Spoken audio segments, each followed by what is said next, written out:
सच्चिदानन्दरूपाय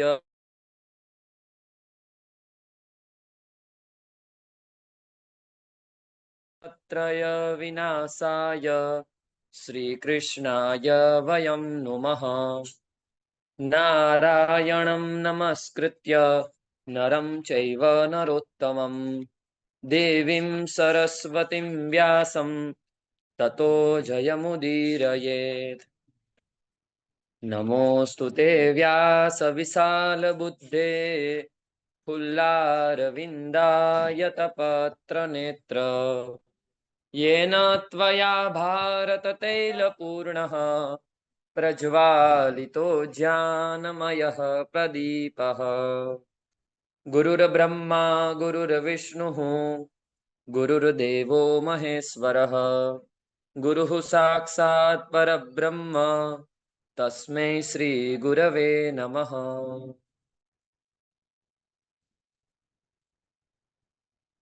परम कृपाळु परमात्माना चरणों कोटि कोटि प्रणाम।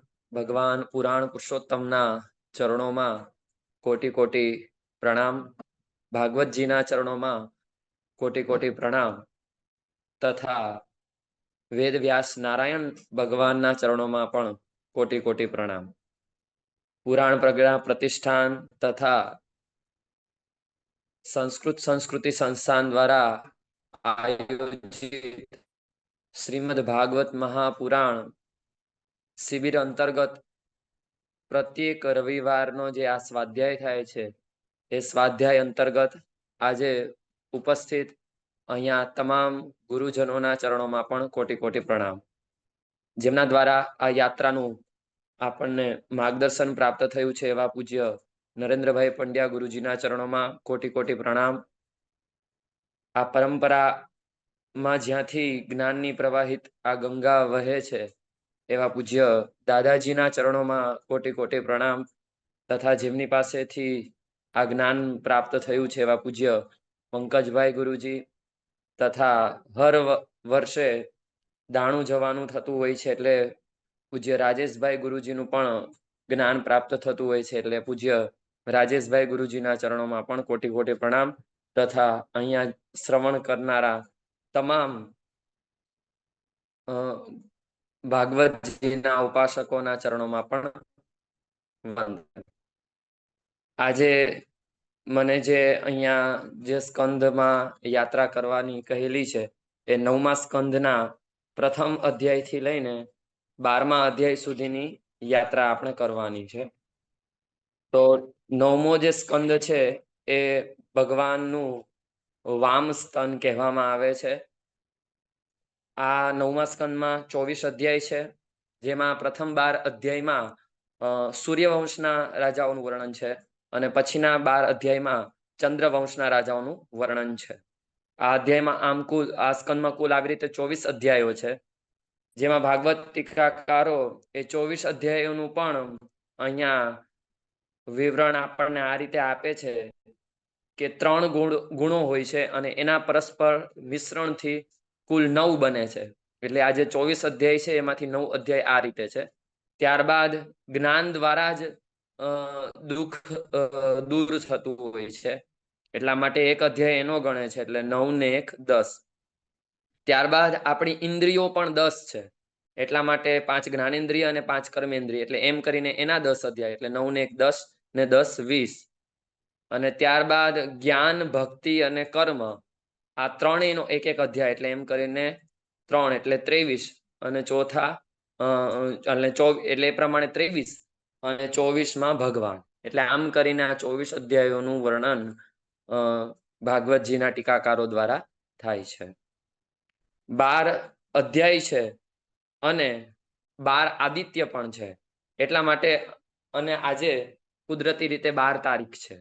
આજે જે મારે વર્ણન કરવાનું છે વર્ણન 12 અધ્યાયોનું વર્ણન કરવાનું છે અને 12 આદિત્ય છે સૂર્યવંશનું વર્ણન કરવાનું છે અને સૂર્ય એટલે કે રવિવાર જ છે અને તારીખ પ્રમાણે પણ જોવા જઈએ તો આજે 12 તારીખ છે। તો વધુ વિશેષ કંઈ ન કહેતા આપણે મૂળ જ જે કંઈ આજે ઈશાનું ચરિતમની જે કથા છે એમાં આગળ પ્રવેશ કરીએ। અહીંયા આ સ્કંદની વિશેષતા છે કે આમાં ભગવાનની પણ કથા છે અને ભગવાનના ભક્તોની પણ કથા છે. તો આપણને પ્રશ્ન થાય કે ભક્તોની કથા શા માટે છે? તો કહેવાય છે કે ભક્તોના ચરિત્ર આપણી ભૂલોનું ભાન કરાવે છે, એટલા માટે ભક્તોના ચરિત્ર આપણે સાંભળવા જોઈએ. તો એમ થાય કે ભાઈ ભક્તોના ચરિત્ર આપણની ભૂલોનું ભાન કેમ કરાવે છે? તો આપણે સંપૂર્ણ સ્કંદમાં દરેક ભક્તોની કથા સાંભળીએ એટલે આપણને ખબર પડે કે ભાઈ આ ભક્ત દ્વારા આ ભૂલ થઈ હતી, એટલે એ ભૂલ આપણે કરવી જોઈએ નહીં. એટલા માટે ભક્તોની કથા આપણે શ્રવણ કરવી જોઈએ. પ્રભુને પ્રસન્ન કરવાની રીત સમજાવે છે.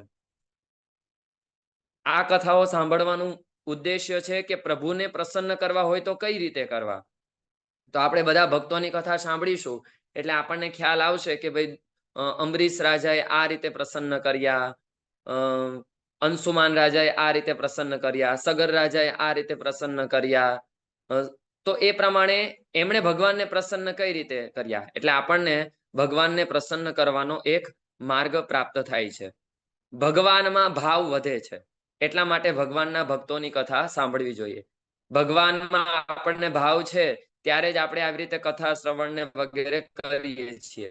છતાં પણ એ ભાવમાં પણ જ્યારે આવા ભક્તોના ચરિત્રની કથા સાંભળીએ છીએ ત્યારે આપણો ભાવ વધે છે. આપણા દોષો દૂર કરી સુખનો અનુભવ આપે છે.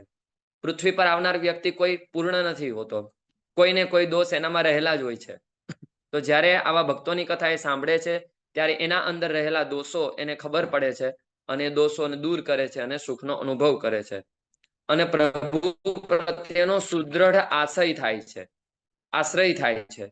પ્રભુ પ્રત્યેનો આશ્રય તો હોય જ છે, પરંતુ જ્યારે ભક્તોના આવા ચરિત્રોને સાંભળે છે ત્યારે એનો પ્રભુ પ્રત્યેનો આશ્રય છે એ વધુ દ્રઢ બની જતો હોય છે. તો એવો આ 9મો સ્કંદ છે કે જેમાં ભગવાનની પણ કથા છે અને ભગવાનના ભક્તોની પણ કથા છે. આ જે સ્કંદ છે એમાં રઘુવંશની પણ કથા છે, એટલે કે રાઘવની પણ કથા છે. આ સ્કંદમાં યદુવંશની કથા છે, એટલે કે યાદવની પણ કથા છે. આ સ્કંદમાં ભૃગુવંશની કથા એટલે કે ભાર્ગવની પણ કથા છે. એટલે કે યાદવ, ભાર્ગવ અને રાઘવ આ ત્રણેયનો ત્રિવેણી સંગમ આ સ્કંદમાં આપણને જોવા મળે છે. પરંતુ આજે આગળના જે 12 અધ્યાયોનું જે વર્ણન છે એ હું કરીશ, મારા દ્વારા થશે. પ્રથમ 9મા સ્કંદના પ્રથમ અધ્યાયમાં જ પરીક્ષિત રાજા પ્રશ્ન પૂછે છે. મનવંતરાણી સર્વાણી ત્વયોક્તાની શ્રુતાની મે વીર્યાનંત વીર્યસ્ય હરેસ્તત્ર કૃતાની ચ. પરીક્ષિત રાજા પ્રશ્ન પૂછતા કહે છે કે તમે મને મન્વંતરોનું વર્ણન તો કઈ સંભળાવ્યું, પરંતુ તમે અંતિમ 8મા સ્કંદના 22મા અધ્યાયમાં જે સત્યવ્રતની કથા કઈ સંભળાવી હતી અને પછી તમે કહ્યું કે એ જ આગળના કલ્પમાં વૈવસ્વત મનુ થયા, તો પછી એ મનુનો આગળનો જે વંશ છે એના ચરિત્રનું વર્ણન તમે મને કરો. અને મારા હૃદયમાં હંમેશના માટે કથા સાંભળવાની જિજ્ઞાસા રહે છે. માટે વૈવસ્વત મનુ વંશમાં જે પુરુષો થઈ ગયા, જે અત્યારે હોય તે, અને પાછા જે ભવિષ્યમાં હોય તેમની પણ મને કથા કરો. અહીંયા પરીક્ષિત રાજાનું જે ઉત્તમ શ્રોતા તરીકેનું જે લક્ષણ છે એ આપણને અહીંયા દેખાય કે એમણે કહ્યું કે મને જે રાજા થઈ ગયા હોય એનું વર્ણન કરો, અત્યારે હાલમાં જે હોય એનું વર્ણન કરો, અને હવે ભવિષ્યમાં જે થવાના હોય એનું પણ વર્ણન કરો. અને જ્યારે આવું કહ્યું ત્યારે સુખદેવજી મહારાજે કહ્યું, શ્રૂયતામ માનવો વંશઃ પ્રાચુર્યેણ પરંતપ ન શક્યતે વિસ્તરતો વક્તુમ સતેરપી. અહીંયા સુખદેવજી મહારાજે કહ્યું કે મનુ વંશનું વર્ણન તમે સંક્ષેપમાં સાંભળો, કારણ કે સેંકડો વર્ષ સુધી પણ એનું વર્ણન થઈ શકે તેમ છે નહીં. અને પરીક્ષિત રાજા પાસે તો 7 જ દિવસ છે અને મારી પાસે તો ખાલી અહીંયા 1.5 કલાક છે. એટલે કહેવાનો મતલબ કે મનુ રાજાના જે કંઈ વંશજો છે એનું વર્ણન સેંકડો વર્ષ સુધી થઈ શકે તેમ છે નહીં. છતાં પણ અહીંયા સુખદેવજીએ કહ્યું કે એનું વર્ણન તમે સંક્ષેપમાં સાંભળો, અને એનું પણ વર્ણન છે એ પણ હું આપને સંક્ષેપમાં કહી સંભળાવીશ. તો સૌ પ્રથમ બ્રહ્મા થયા. બ્રહ્માના મનમાંથી એટલે કે મરીચી ઋષિ થયા. મરીચીના કશ્યપ થયા અને કશ્યપ અને અદિતિના યોગથી વિવસ્વાન એટલે કે સૂર્ય થયા, અને એ સૂર્ય અને સંજ્ઞાના યોગથી મનુ મહારાજ થયા. અહીંયા વિદ્વાનો કહે છે કે બ્રહ્માજીના મનમાંથી મરીચીની ઉત્પત્તિ થઈ એટલે એ સંકલ્પ શક્તિ છે. મનમાંથી જ સંકલ્પ થાય એટલે સંકલ્પ રૂપી મરીચી ઋષિ છે. પછી સંકલ્પ પ્રબળ હોય પરંતુ જો કુશળતા ના હોય કાર્ય કરવાની, તો પછી આગળ આપણું કાર્ય સિદ્ધ ન થઈ શકે. એટલા માટે અહીંયા જે કશ્યપ ઋષિ છે એ કુશળતા રૂપી બતાવવામાં આવ્યા છે. અને કાર્ય કરવાની કુશળતા પણ હોય, સારો સંકલ્પ પણ કર્યો હોય, પરંતુ જો બુદ્ધિ સાથ ના આપતી હોય, બુદ્ધિ જ ન હોય કે કાર્ય કઈ રીતે કરવું, તો એ શક્ય ન બને. અને એમના માટે સૂર્ય જે છે એમને બુદ્ધિ સ્વરૂપ ગણાવવામાં આવ્યા છે, અને એમને ત્યાં મનુપુત્ર થયા છે. અને અહીંયા મનુને જ્ઞાન તરીકે બતાવવામાં આવ્યા છે. એટલે કે સારો સંકલ્પ હોય, પછી સારી કુશળતા હોય અને સારી બુદ્ધિ હોય તો જ્ઞાનની પ્રાપ્તિ થાય છે. અને એટલા માટે જ આપણે ત્યાં સંકલ્પનું ખૂબ મહત્વ બતાવવામાં આવેલું છે. અને એ જ સંકલ્પના આગળ જે પરંપરા છે, સંકલ્પ, કુશળતા, બુદ્ધિ અને જ્ઞાન સ્વરૂપે મનુ. અને એ મનુ મહારાજને ત્યાં શ્રદ્ધા નામના કન્યા સાથે એમનું વિવાહ થયો છે. અને એ મનુ અને શ્રદ્ધા દ્વારા હવે વશિષ્ઠ ઋષિને નિવેદન કરવામાં આવ્યું છે પુત્ર પ્રાપ્તિ માટે. અને એ વશિષ્ઠ ઋષિએ મિત્રાવરુણ નામનો યજ્ઞ કર્યો છે. વશિષ્ઠ ઋષિ જ્યારે યજ્ઞ કરાવતા હતા ત્યારે એમના જે પત્ની હતા શ્રદ્ધા, એમણે કન્યાની માગણી કરી, પરંતુ મનુ મહારાજે પુત્રની માગણી કરી હતી. પરંતુ ત્યાં બેઠેલા બ્રાહ્મણોને એમણે કન્યાની માગણીની ઈચ્છા કરી, એટલે હોતા દ્વારા એવા મંત્રોનો પાઠ થયો કે ત્યાં કન્યાનો જન્મ થયો. અને કન્યાનો જન્મ થયો એટલે એનું ઈલા એવું નામ પાડવામાં આવ્યું. મનુને ખૂબ આશ્ચર્ય થયું અને એમને ખેદ પણ થયો, દુઃખ પણ થયું કે ભાઈ મેં તો એવો સંકલ્પ કર્યો હતો કે પુત્ર પ્રાપ્તિ થાય અને અહીંયા તો કન્યા પ્રાપ્તિ થઈ, તો આવું કેમ થયું? એટલે એમણે વશિષ્ઠ મુનિને પૂછ્યું. એટલે વશિષ્ઠ મુનિએ કહ્યું કે તમારા પત્ની દ્વારા આવો સંકલ્પ હતો, એના કારણે બ્રાહ્મણો દ્વારા આ પ્રમાણેનું વિધિ વિધાન થયો, એટલા માટે એમને કન્યા જન્મી. એટલે કહેવાનો મતલબ એમ કે જ્યારે કોઈ શુભ કર્મ કરતા હોય, મોટું કર્મ કરતા હોય, ત્યારે આપણા બધાનો સંકલ્પ એક હોવો જોઈએ. જો સંકલ્પ અલગ અલગ હશે તો એના ફળમાં પણ આપણને અલગ અલગ વસ્તુ જોવા મળશે, અલગ અલગ ફળની પ્રાપ્તિ થશે. એટલા માટે જ સંકલ્પનું ખૂબ મહત્વ છે. અને એટલા માટે મનુસ્મૃતિમાં પણ કહેવાયેલું છે, સંકલ્પ મૂલઃ કામો વે યજ્ઞ સંકલ્પ સંભવાહ વ્રતાની યજ્ઞ ધર્માશ્ચ સર્વે સંકલ્પજા સ્મૃતાહ. અહીંયા મનુ મહારાજનો સંકલ્પ અલગ હતો અને એમના પત્ની શ્રદ્ધા દેવીનો સંકલ્પ હતો અલગ હતો. એટલા માટે અહીંયા એમને પુત્ર પ્રાપ્તિનો સંકલ્પ હોવા છતાં પણ કન્યાની પ્રાપ્તિ થઈ. અને વશિષ્ઠ મુનિને પછી એમણે નિવેદન કર્યું કે ભાઈ મારે તો પુત્ર જોઈએ છે. એટલા પાછળ વશિષ્ઠ મુનિએ પુનઃ ભગવાનનું તપ કર્યું અને ભગવાન વિષ્ણુનું તપ કર્યું. એટલે ભગવાન હરિ તો સર્વ સમર્થ છે, એટલા માટે એ પ્રસન્ન થયા અને એમને ત્યાં પુત્ર, એ જે કન્યા હતી એ પુત્ર થયો અને એનું સુદ્યુમ્ન એવું નામ પાડવામાં આવ્યું. હવે એ સુદ્યુમ્ન યુવાન અવસ્થા હોવાના કારણે એ શિકાર કરવા ગયો. અને યુવાનીમાં વિકાર હોય, અને વિકાર હોય એટલે શિકાર બની જવાય. પરંતુ જો સંયમનો સ્વીકાર હોય તો વિકારનો શિકાર બનાય નહીં. પરંતુ અહીંયા એ જે સુદ્યુમ્ન રાજા હતા એ પોતાનો સંયમ ચૂક્યા, અને એ સંયમ ચૂક્યા હોવાના કારણે એ એક વિકારનો શિકાર બની ગયા. રાજામાં ખૂબ સંયમ હતો, પરંતુ એ જ્યાં શિવ પાર્વતી હતા ત્યાં અંબિકાવનમાં પહોંચી ગયા. અને ભગવાન શિવે પાર્વતીને એવું વરદાન આપેલું કે આ વનમાં જે કોઈ આવશે, જે કોઈ પુરુષ આવશે એ સ્ત્રી બની જશે. અને એના કારણે એ સુદ્યુમ્ન રાજા હતા એ સ્ત્રી બની ગયા. અને સ્ત્રી બની ગયા અને ત્યાં વનમાં વિહાર કરવા લાગ્યા. અને ચંદ્રના જે પુત્ર હતા બુધ, એમને આ કન્યા ગમી ગઈ અને એની જોડે એનો વિવાહ સંસ્કાર થયા. હવે ઈલા અને ચંદ્રના લગ્ન થયા અને એમના દ્વારા પુરુરવાની ઉત્પત્તિ થઈ. અને હવે એ જે સુદ્યુમ્ન રાજા હતા એ પોતાના આ ઈલા સ્વરૂપથી, પોતાના સ્ત્રી સ્વરૂપથી કંટાળ્યા. એટલે પાછા પુનઃ ગુરુના ચરણનું શરણ લીધું અને ગુરુનું સ્મરણ કર્યું. અને વશિષ્ઠ મુનિને દયા આવી ગઈ કે ભાઈ આવું કેમ બને છે. એટલા માટે એમણે શંકરને પ્રસન્ન કર્યા અને ભગવાન શંકર પ્રસન્ન થયા અને શંકર દ્વારા એક માસમાં પુરુષ બને અને એક માસમાં સ્ત્રી બને એવું વરદાન આપ્યું. આજકાલ આ જાતિ પરિવર્તન વગેરે થાય છે, જે વિજ્ઞાન દ્વારા થાય છે, પરંતુ આપણા શાસ્ત્રમાં તો પહેલેથી આ બધું વર્ણન બતાવવામાં આવેલું છે. એટલે જ્યારે કોઈ વિજ્ઞાનના લોકો એમ કહે કે ભાઈ આ જાતિ પરિવર્તન ને આવું બધું અમારી ટેકનોલોજી દ્વારા જ શક્ય છે, તો આપણે એમને અવશ્ય કહી શકીએ હજારો વર્ષ પહેલા અમારા પુરાણોમાં પણ આનું વર્ણન કરવામાં આવેલું છે. એટલે કહેવાનો મતલબ કે બ્રહ્મા દ્વારા આ જે સુદ્યુમ્ન રાજા છે એ ઈલા તરીકે જન્મ્યા, એટલે બ્રહ્મા દ્વારા સ્ત્રીનો યોનિ પ્રાપ્ત થઈ, વિષ્ણુ દ્વારા એમને પુરુષ યોનિની પ્રાપ્તિ થઈ, અને શિવ દ્વારા પુરુષ અને સ્ત્રી બંનેની પ્રાપ્તિ થઈ. તો હવે આપણને એમ થાય કે વશિષ્ઠ મુનિએ તો આટલું સુંદર મજાનું તપ કર્યું હતું અને ભગવાન શિવ તો બધું જ કરી શકે, તો પછી એમણે પુરુષ જ કેમ ન બનાવ્યા? પરંતુ ગુરુ પણ હંમેશના માટે એવું જ ઈચ્છતો હોય છે કે એના શિષ્યની મુક્તિ થાય, અને ભગવાન પણ એવું ઈચ્છતા હોય છે કે એના ભક્તની મુક્તિ થાય, અને ભક્તની મુક્તિ વૈરાગ્ય દ્વારા જ થઈ શકે છે.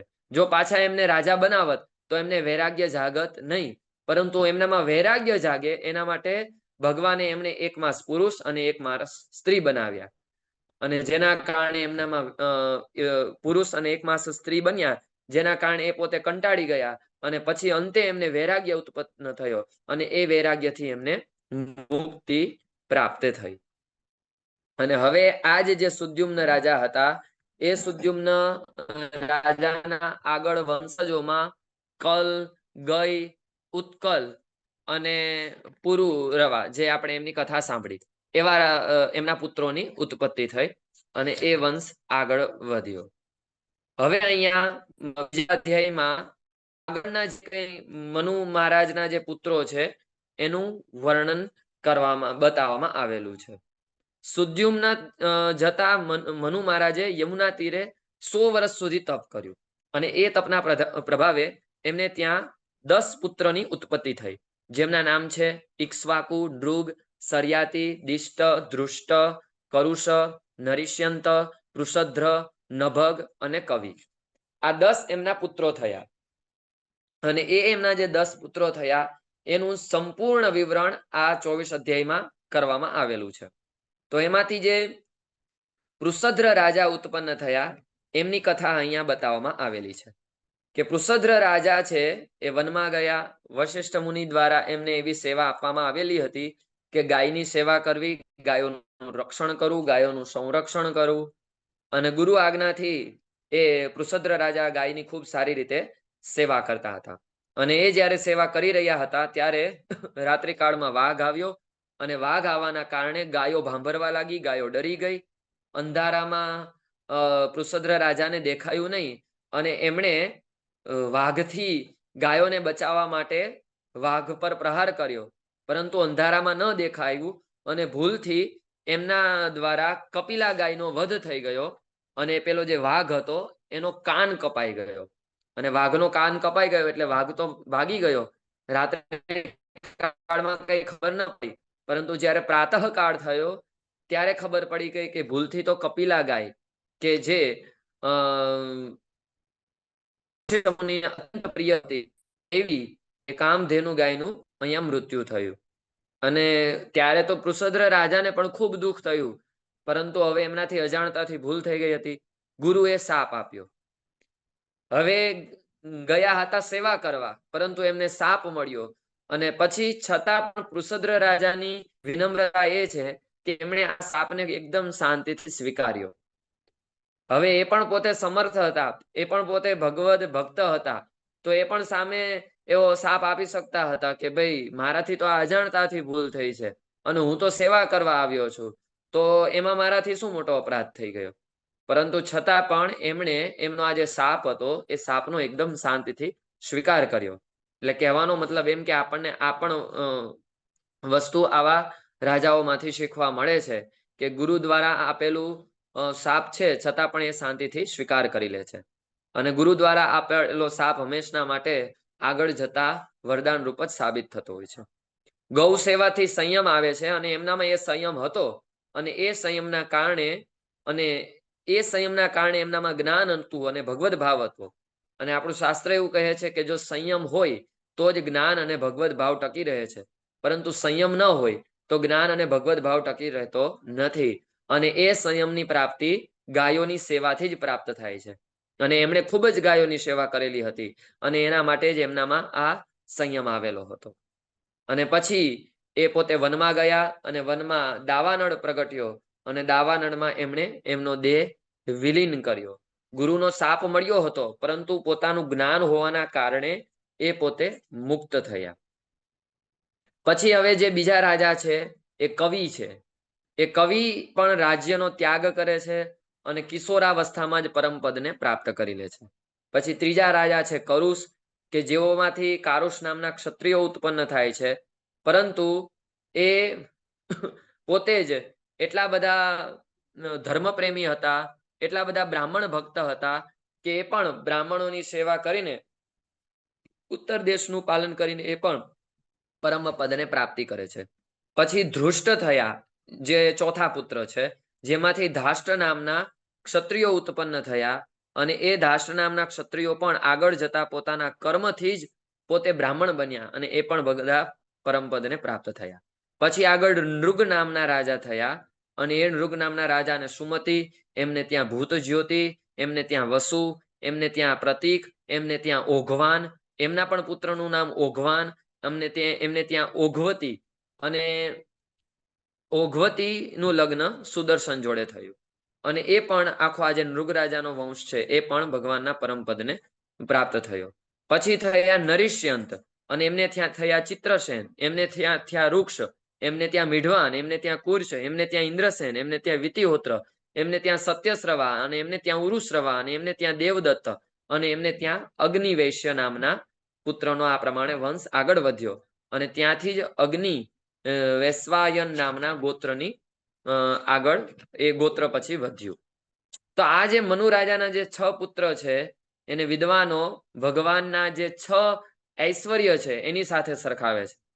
જે ભગવાનનો જે 6 ઐશ્વર્ય છે, જે ભગવાનના જે 6 ગુણો છે કે જેના કારણે ભગવાન કહેવાય છે, એ જે વિષ્ણુ પુરાણનો પ્રસિદ્ધ શ્લોક છે, ઐશ્વર્યસ્ય સમગ્રસ્ય ધર્મસ્ય યશસ્ય જ્ઞાન વૈરાગ્યયોશ્ચૈવ ષણ્ણામ ભગ ઇતિ રણાહ. તો એમાં જે પૃષદ્ર રાજા છે એ જ્ઞાનનું પ્રતીક છે, કવિ રાજા છે એ વૈરાગ્યનું પ્રતીક છે, કરુષ્વ રાજા છે એ કીર્તિનું પ્રતીક છે, ધૃષ્ટ રાજા છે એ વીર્યનું પ્રતીક છે, નૃગ રાજા છે એ શ્રીનું પ્રતીક છે, નરિષ્યંત રાજા છે એ ઐશ્વર્યનું પ્રતીક છે. આ રીતે એમના 6 પુત્રોનો વંશજની કથા અહીંયા આ બીજા અધ્યાયમાં થઈ. પછી હવે જે ત્રીજો અધ્યાય છે એ ત્રીજા અધ્યાયમાં પણ આગળ એમના જે કઈ વંશજો છે એની કથા કહેવામાં આવે છે. કે પછી એમને ત્યાં 7મો જે પુત્ર છે એ દિષ્ટ થયો. એ દિષ્ટના નાભાગ થયા, નાભાગના ભલંદન થયા, એમના વત્સપ્રીતિ થયા, એમના પ્રાંશુ થયા, એમના પ્રમતિ થયા, એમના ખનિત્ર થયા, એમના ચાક્ષુષ થયા, એમના વિવિંશતિ થયા, એમના રંભ થયા, એમના ખનિનેત્ર થયા, એમના કરંધમ થયા, એમના અવિક્ષિત થયા, અને એમને ત્યાં મરુત થયા.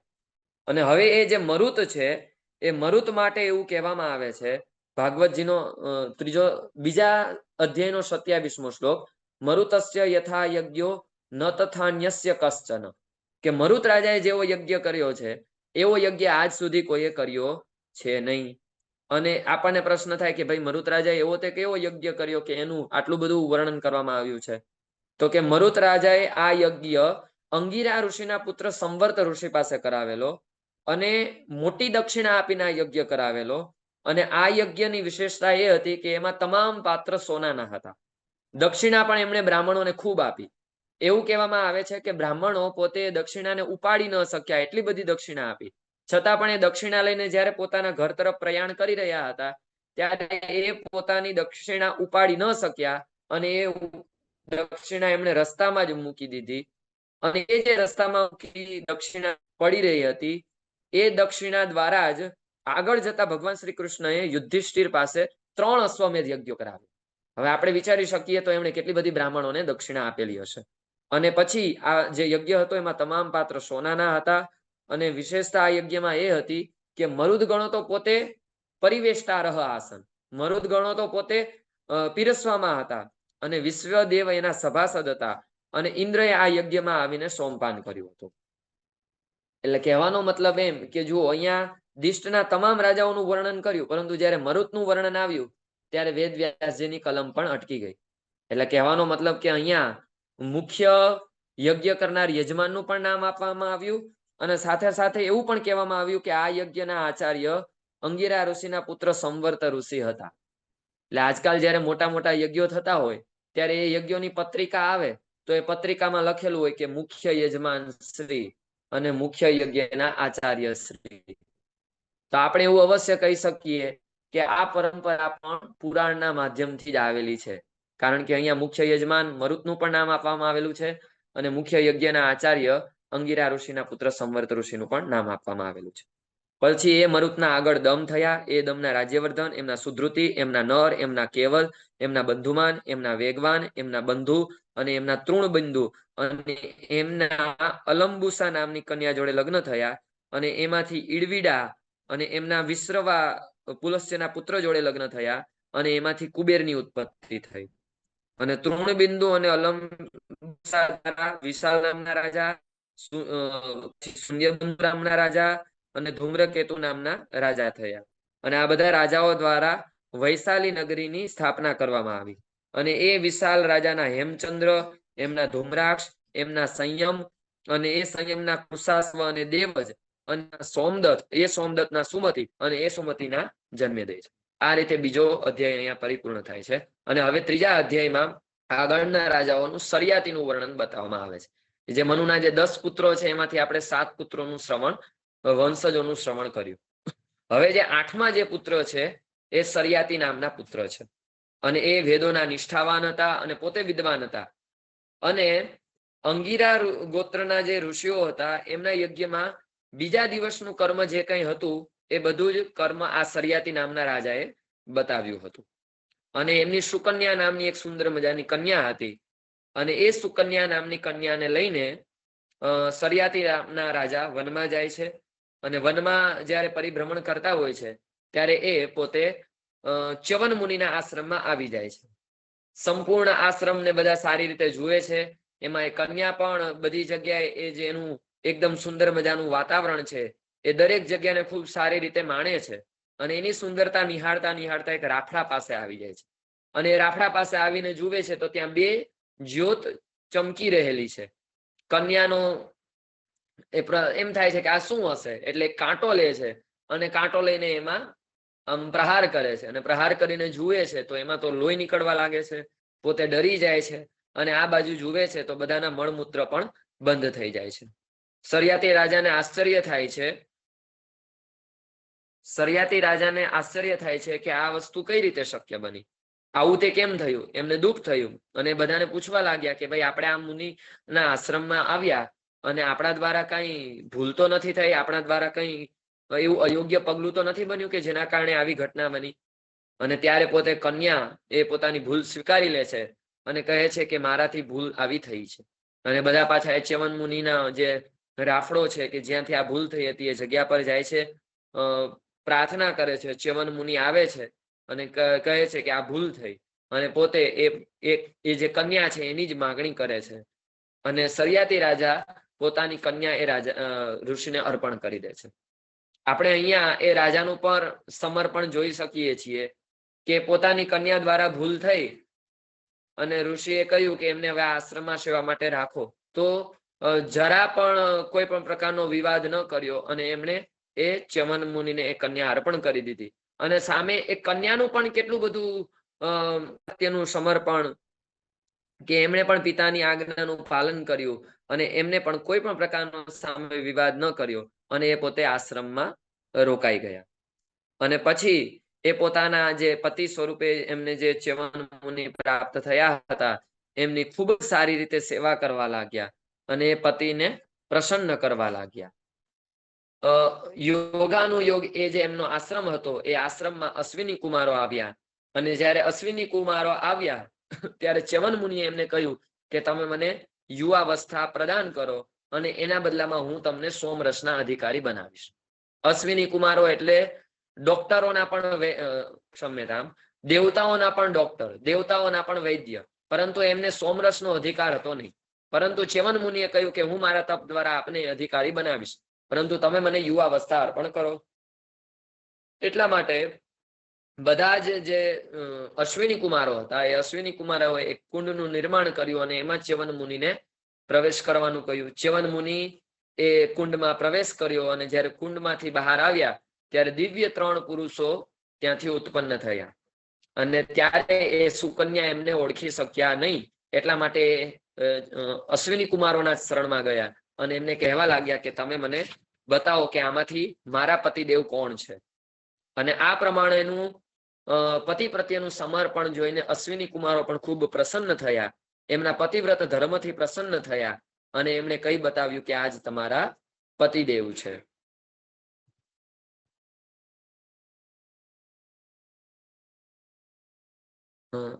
જી મારો અવાજ નથી આવતો?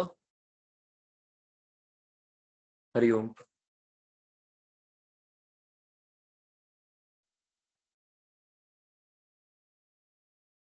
હરિઓમ.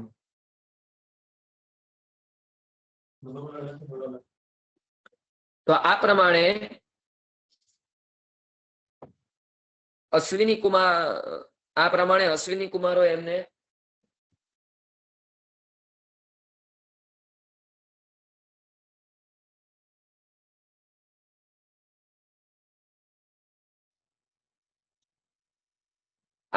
પછી જ્યારે ચ્યવન મુનિ પાછા યુવાવસ્થા પ્રાપ્ત થઈ ત્યારબાદ એમની જોડે સેવા કરવા લાગ્યા, એમની સેવા કરવા લાગ્યા અને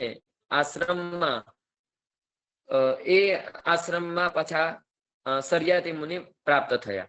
અને સર્યાતી મુનિ જ્યારે પાછા આવ્યા ત્યારે એમણે જોયું તો એ પોતે કન્યા એક યુવા વ્યક્તિ જોડે બેઠેલી હતી અને જ્યારે આવું થયું ત્યારે પોતે ગુસ્સે થઈ ગયા, પરંતુ કન્યાએ સંપૂર્ણ જે કઈ હકીકત હતી એ કઈ સંભળાવી. સર્યાતી મુનિ પ્રસન્ન થયા અને સર્યાતી મુનિએ એ જે ચ્યવન મુનિ સર્યાતી રાજા પ્રસન્ન થયા અને ચ્યવન મુનિએ એમને યજમાન બનાવ્યા અને એમણે એક યજ્ઞનો આરંભ કર્યો. કોઈ યુવાન જ એવા હોય છે કે જે પરિવર્તન કે પુનરુત્થાન કરી શકે છે અને એમણે આ યજ્ઞ આરંભ્યો અને આ જે અશ્વિની કુમારો હતા એમને સોમરસના અધિકારી બનાવ્યા. એટલા માટે જ એમણે યુવાવસ્થા પ્રાપ્ત કરેલી હતી.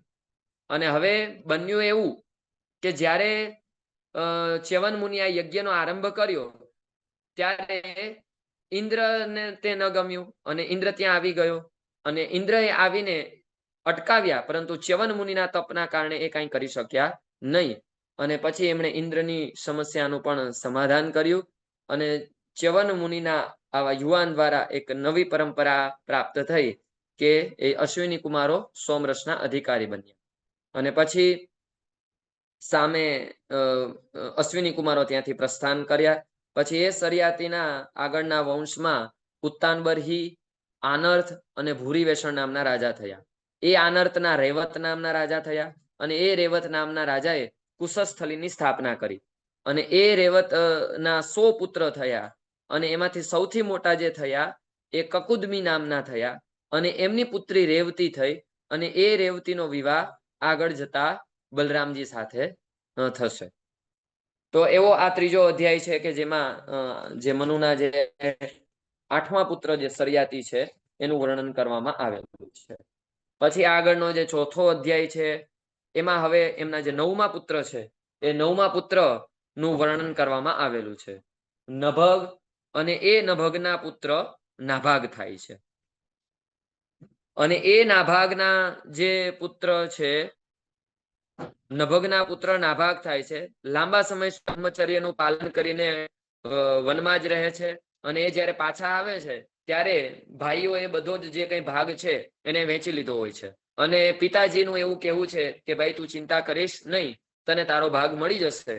આંગીરસ નામના ગોત્રના બ્રાહ્મણો છે એ યજ્ઞ કરી રહ્યા છે, ત્યાં તું જા. એ બ્રાહ્મણો દ્વારા 6ઠા દિવસના કર્મમાં ભૂલ થાય છે અને એ 6ઠા દિવસના કર્મમાં તું જે વૈશ્વદેવના જે 2 સૂક્તો છે એ સૂક્તોને તું બોલીશ તો એ તારા ઉપર પ્રસન્ન થશે અને છેલ્લે યજ્ઞ પરિપૂર્ણ થતા જે કઈ છેલ્લું જે ધન વધશે, જે કઈ સામગ્રી વધશે એ બધી તને આપી દેશે, તો એ તને તારો ભાગ આ રીતે મળી જશે.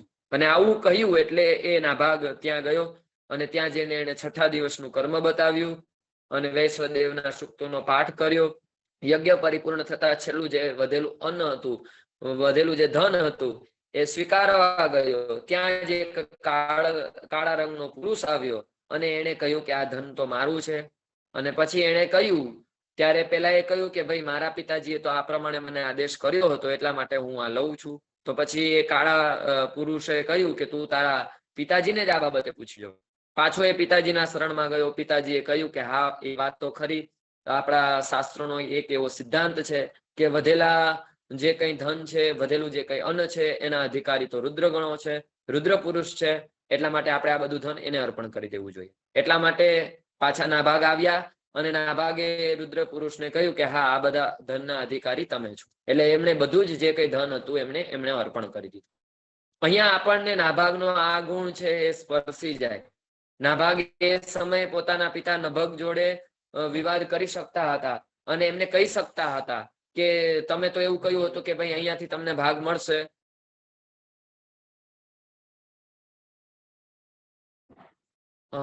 મારો અવાજ નથી આવતો?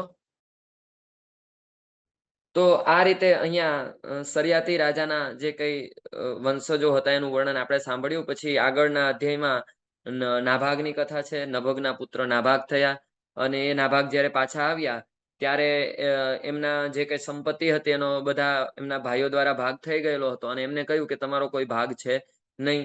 ત્યારે પિતાજી પાસે જ્યારે ગયા ત્યારે નભગે કહ્યું કે તમે અંગીરા ઋષિના જે કઈ વંશજો છે, અંગીરા ઋષિના આંગીરસ ગોત્રના જે બ્રાહ્મણો છે યજ્ઞ કરે છે ત્યારે છઠ્ઠા દિવસે એમને ભૂલ થાય છે, તો ત્યાં તમે જાઓ અને વૈશ્વદેવના સૂક્તોનો પાઠ કરો, જેના કારણે તમને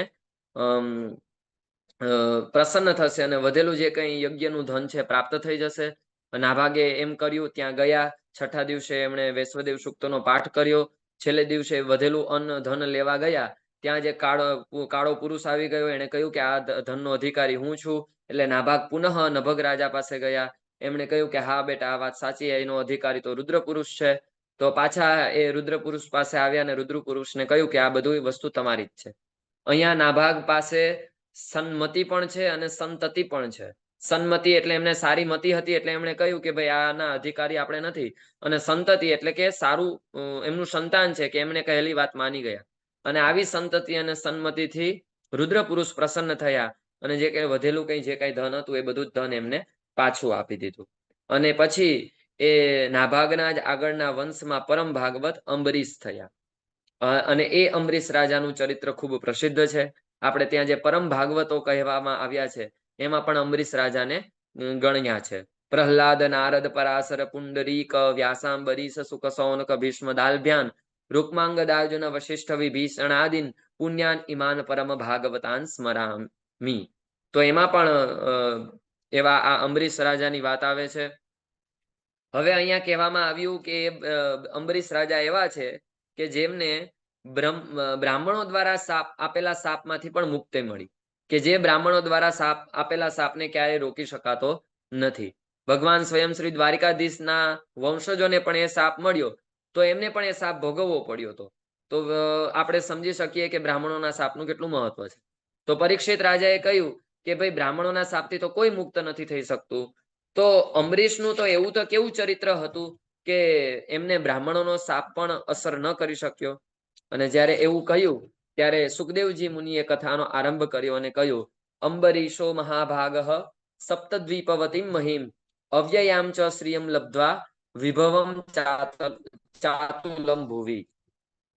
કે અંબરીશ રાજા હતા કે જેમની પાસે અચળ સંપત્તિ હતી અને અપાર એમનું ઐશ્વર્ય હતું, છતાં પણ એ એકદમ નિરાભિમાની હતા અને એકદમ નિરહંકાર. તો આવા એ નિરાભિમાની અને નિરહંકારી હતા. આ પ્રમાણે એમનું જીવન કેવું હતું એના માટે અહીંયા ભાગવતજીમાં 9મા સ્કંદના 4થા અધ્યાયમાં 3 શ્લોકમાં બતાવવામાં આવ્યું છે. સવે મનઃ કૃષ્ણ પદારવિંદયો વચાંશ વૈકુંઠ ગુણાનું વર્ણને કરો હરિર મંદિર માર્જનાદિષુ શ્રુતિમ ચકારાચ્યુત સત્કથોદયે. કે એ જે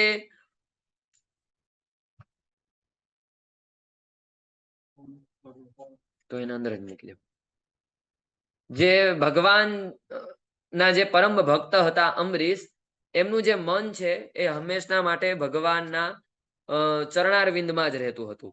વચાંસી વૈકુંઠ ગુણાનું વર્ણને, એમના જે વાક્યો હતા, એમના જે વચન હતા એ હંમેશના માટે ભગવાનના ગુણાનું વર્ણન માટે જ હતા.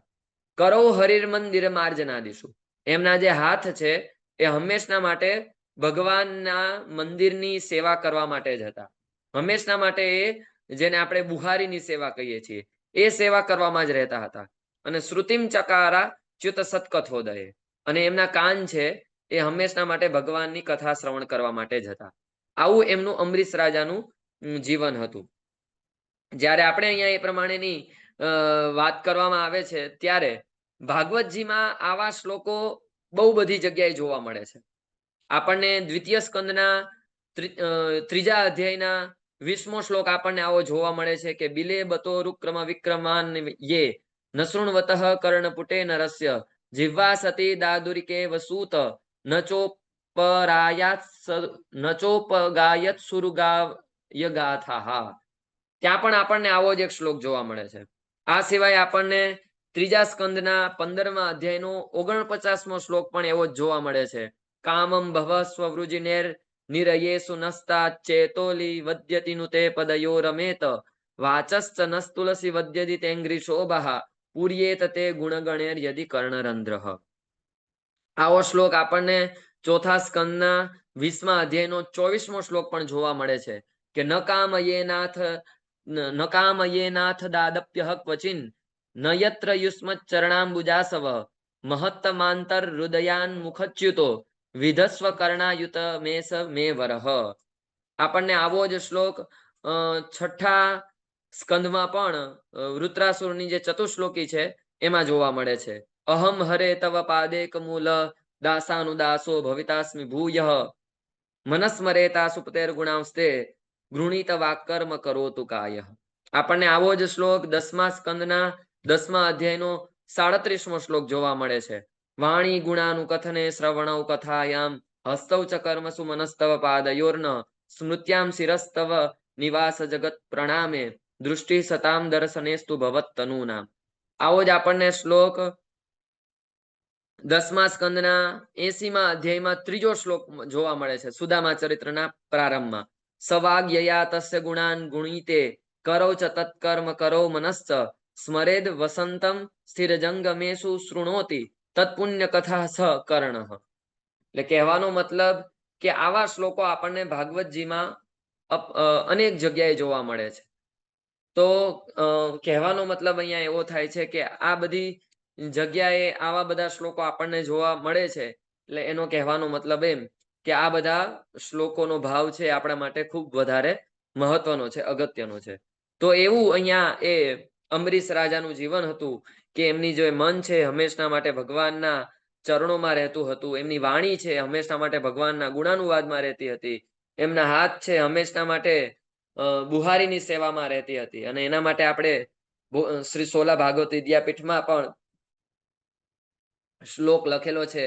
માર્જનાથ કૃષ્ણ ગેહસ્ય મનોવિક્ષેપકમ રજઃ નાસમેતે તદર્થંતુ માર્જયામી પુનઃ પુનઃ. સતત ને સતત બુહારીની સેવા કરવાથી આપણી જે કઈ મન છે, આપણા જે રજોગુણ છે, મનમાં ઉત્પન્ન થતા રજોગુણ છે એ નિવૃત્ત થાય છે. અને એના માટે હંમેશના માટે એ સેવા આપણે કરતા રહેવું જોઈએ. પછી 19મા શ્લોકમાં આગળ વર્ણન કહેતા કહે છે મુકુંદ લિંગાય દર્શને દૃશો તદભૃત્ય ગાત્રસ પરસેંગ સંગમમ ઘ્રાણમ ચ તત્પાદ સરોજ સૌરભે શ્રીમદ તુલસ્યા રસનામ તદર્પિતે. એમના પોતાના બંને નેત્રો હંમેશના માટે ભગવાનના દર્શન કરવા માટે જ હતા. એમનું જે શરીર છે એ હંમેશના માટે ભગવાનના જે કંઈ ભક્તો છે એમના અંગોનો સ્પર્શ કરવા માટે હતા. એમની જે નાસિકા છે એ હંમેશના માટે ભગવાનના ચરણ કમળમાં રહેલી તુલસીની દિવ્ય સુગંધ લેવામાં હતી. અને એમની જે જીહ્વા છે એ હંમેશના માટે ભગવાનનો પ્રસાદ ગ્રહણ કરવા માટે જ હતી. પાદો હરે ક્ષેત્ર પદાનુસર્પણે શિરો ઋષિકેશ પદાભિવંદને કામમ ચ દાસ્ય નતુ કામ કામ્યયા યથોત્તમ શ્લોક જનાશ્રયા રતિઃ. તો આવું એમનું જીવન હતું કે એમના જે ચરણ છે એ હંમેશના માટે ભગવાનની તીર્થયાત્રા કરવા માટે જ હતા. અને જ્યારે આજે તીર્થયાત્રાની વાત થાય છે ત્યારે આવતીકાલથી જ પ્રયાગરાજમાં કુંભ મેળાનો પ્રારંભ થાય છે. તો આપણને એ અવસર ભગવાનની કૃપાથી મળે તો બહુ સારું કહેવાય. પરંતુ કદાચ એ અવસર ન મળે તો આપણે અહીંયા અમરીશ રાજાનું આજે ચરિત્ર શ્રવણ કરીએ છીએ એનાથી આપણને ક્યારેક ને ક્યારેક એવી તીર્થની યાત્રા કરવાનો અવસર મળશે. અને તીર્થયાત્રાનો આપણને વૈશાખ માસમાં પણ જ્યારે આજ જે અત્યારે આપણે જેનું સ્વાધ્યાય કરી રહ્યા છીએ એ જ સ્વાધ્યાયને આપણે વિસ્તૃત રીતે ત્યારે કનખલ ક્ષેત્રમાં કુર્મ પુરાણની શિબિરમાં અને ભાગવતજીની શિબિરમાં શ્રવણ કરીશું અને ત્યારે પણ આપણને તીર્થયાત્રાનો અવસર પ્રાપ્ત થશે. એટલા માટે એવી જ રીતે આજે અંબરીશ રાજા છે એ પણ એવી રીતે પોતાના જે ચરણ છે એને હંમેશના માટે તીર્થયાત્રામાં વ્યસ્ત રાખતા હતા. આ સમયે બહુ બધા શ્લોકોનું સ્મરણ થાય છે. હે કૃષ્ણ કૃષ્ણ ભગવન મમ ચિત્ત ભૃંગો યા યાદ કદાપી ભવતશ્ચરણારવિંદે દેહાદિ પુષ્પ વિરત કૃપયા તદાનીમ વિક્ષસ્વ વામન અનેન નિજમ પદાબ્જમ યત્રેવ મનોમદીયમ તત્રેવ તવ સ્વરૂપમ યત્રેવ શિરોમદીયમ તત્રેવ પદદ્વયમ તે હસ્તૌ દાન વિવર્જિતો શ્રવણ પુટરત્નમ હરિકથા હસ્તસ્ય ભૂષણમ દાનમ સત્યમ કંઠસ્ય ભૂષણમ શ્રોત્રસ્ય ભૂષણમ શાસ્ત્રમ ભૂષણે કિમ પ્રયોજનમ. કહેવાનો મતલબ કે આપણી જે બધી જ ઇન્દ્રિયો છે એ ભગવાનના જે કંઈ ગુણાનુવાદ છે, ભગવાનની કથા સાંભળવી છે, આમાં જ વ્યસ્ત રાખવી જોઈએ. તો એવું આ અંબરીશ રાજાનું ચરિત્ર હતું. અને એ અંબરીશ રાજા હર વખતે મોટા મોટા યજ્ઞો કરાવતા હતા અને મોટી મોટી દક્ષિણાવાળા યજ્ઞ કરાવતા હતા અને અલગ અલગ આચાર્યો પાસે પોતે યજ્ઞ કરાવતા હતા. એક વખતે વશિષ્ઠ મુનિ પાસે, એક વખતે અસિત મુનિ પાસે, એક વખત ગૌતમ મુનિ પાસે. આવી રીતે એમણે અલગ અલગ આચાર્યો દ્વારા એમણે મોટી મોટી દક્ષિણાવાળા અશ્વમેધ યજ્ઞ કરાવ્યા હતા અને ભગવાનની આરાધના કરી હતી. એમના યજ્ઞોની વિશેષતા એ હતી કે એમાં સભાસદો અને ઋત્વિજો આવીને બેસી જતા હતા. અને અંબરીશ રાજા પણ એવા હતા કે એમના તપ દ્વારા એ પણ પોતે આંખનો પલકારો ન મારતા હતા. અને એ પોતે આંખનો પલકારો ન મારતા હતા એના માટે એ પણ પોતે દેવતાઓ જેવા જ પ્રતીત થતા હતા. કારણ કે આપણે ત્યાં જે દેવતાઓનું લક્ષણ બતાવવામાં આવ્યું છે એમાં કહ્યું છે કે જેમની આંખનો પલકારો ન થાય એને દેવતાઓ કહેવામાં આવે. આ સિવાય પણ બહુ બધા લક્ષણો છે કે જેમે પુષ્પમાળા પહેરી હોય અને એમાં એ પુષ્પમાળા સુકાઈ જાય છતાં પણ ક્યારેય ન સુકાય, એની જે ગંધ છે એ પણ ના આવે, એમનો પડછાયો ન દેખાય, એમને પ્રસ્વેદ ન દેખાય, દસ્વેદ ન થાય, આવા બહુ બધા લક્ષણો આપણા શાસ્ત્રોમાં બતાવવામાં આવેલા છે. તો એવું જ જે જીવન છે એ અંબરીશ રાજાનું હતું કે એ પણ પોતે દેવતાઓ જેવા જ પ્રતીત થતા હતા. અને આ રીતે એ ખૂબ જ પ્રજાનું પાલન કરતા હતા. ભક્તિમય એમનું જીવન હતું. ગૃહેશુ દારેશુ સુતેશુ બંધુષુ દ્વીપોત્તમસ્યંદનવાજીપત્તિષુ અક્ષય રત્ના ભરણા યુદ્ધાદિ સ્વનંત કોશે સ્વકરોદ સન્મતિ. એમની પાસે બધું જ હતું. પરિવાર હતો, ઘર હતું, બહુ મોટું સામ્રાજ્ય હતું, છતાં પણ હાથી હતા, ઘોડા હતા, બહુ મોટી સેના હતી, અખૂટ રાજ્ય હતું, અખૂટ ધન હતું, છતાં પણ આ બધું અને એ અસત્ય માનતા હતા. અને ભગવાન પ્રત્યે જ એમનું ભક્તિમાં એમનું જીવન હતું. અને એવા પરમ ભગવત હતા, ભગવત ભક્ત હતા કે ભગવાને એમનું જે પોતાનું સુદર્શન ચક્ર છે એ સુદર્શન ચક્ર એમણે એમની સેવામાં રાખી દીધું હતું. એટલા માટે અત્યારે મોટા મોટા જે લોકો હોય એ પોતાના સુરક્ષા માટે Z+ સુરક્ષા રાખતા હોય, પરંતુ અહીંયા અંબરીશ રાજાની જે Z+ સુરક્ષા હતી એ સુદર્શન ચક્ર હતી. અને ભગવાને સ્વયં એ સુદર્શન ચક્ર Z+ સુરક્ષા અંબરીશ રાજાના સંરક્ષણ માટે રાખેલી હતી. અને અંબરીશ રાજાના પત્ની પણ એવા જ ધર્મશીલ હતા, સંસારથી વિરક્ત હતા, ભક્તિપરાયણ હતા. અને એક વખતે એમણે પોતાની પત્ની સાથે જ શ્રી કૃષ્ણની આરાધના કરવા માટે દ્વાદશી પ્રધાન એકાદશી વ્રતનો નિયમ લીધો હતો. 1 વર્ષ સુધી એમણે એ વ્રત કર્યું. અને જ્યારે એમણે એ વ્રત કર્યું ત્યારે જ વ્રતની સમાપ્તિ બાદ એમનો જ્યારે ઉપવાસ 3 રાત્રિનો ઉપવાસ કર્યો હતો અને જ્યારે એમને પારણા કરવાના હતા ત્યારે એમણે ભગવાનની વિશેષ પૂજા કરી. અને વિશેષ પૂજા કર્યા બાદ એમણે 60 કરોડ ગાયોનું દાન કર્યું. અહીંયા આપણે સમજી શકીએ કે 60 કરોડ એટલે એ સમયે આપણો કેટલો ગોવંશ હશે એનું આપણે અનુમાન લગાવી શકીએ કે 60 કરોડ અને પાછી શણગારેલી ગાયો.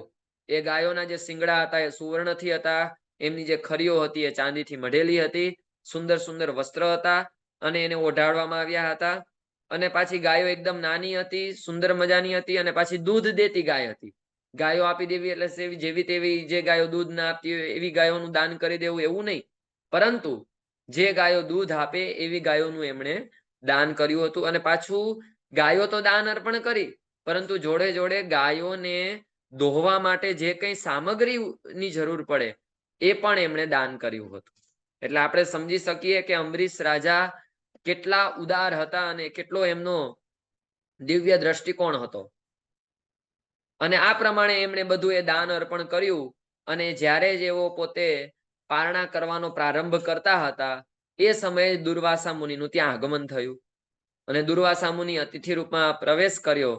દુર્વાસા મુનિની એમણે પૂજા કરી, એમને નમસ્કાર કર્યા, એમને વંદન કર્યા અને એમને પારણા એમના બ્રહ્મ ભોજન દ્વારા થાય એવું એમના ચરણમાં નિવેદન કર્યું. દુર્વાસા મુનિએ કહ્યું કે હું સંધ્યા વંદન કરીને આવું છું. દુર્વાસા મુનિ યમુના નદીમાં ગયા. એમણે પોતાના સંધ્યા વંદન કર્યા અને ભગવાનની જેવી કોઈ લીલા હશે કે એ લીલામાં એમને સમય થયો અને એ ભગવાનની એવી કોઈ લીલા થઈ અને એના કારણે દુર્વાસા મુનિને થોડો વિશેષ સમય લાગ્યો. એમણે સમય થતા આવ્યા નહીં. અહીંયા અંબરીશ રાજાએ વિચાર્યું કે મુનિનું આગમન થયું નથી અને જે કંઈ એ જે સમય છે પારણા કરવાનો એ પૂર્ણ થવા જઈ રહ્યો છે. જો એ યોગ્ય સમયે પારણા ન થાય તો વ્રત અધૂરું થાય અને જો પારણા થઈ જાય તો આતિથ્ય સત્કારમાં દુર્વાસા મુનિ નાખુશ થાય અથવા તો દુર્વાસા મુનિનો અપરાધ કર્યો એવું થાય. એટલે એમના માટે ધર્મ સંકટ ઊભું થયું.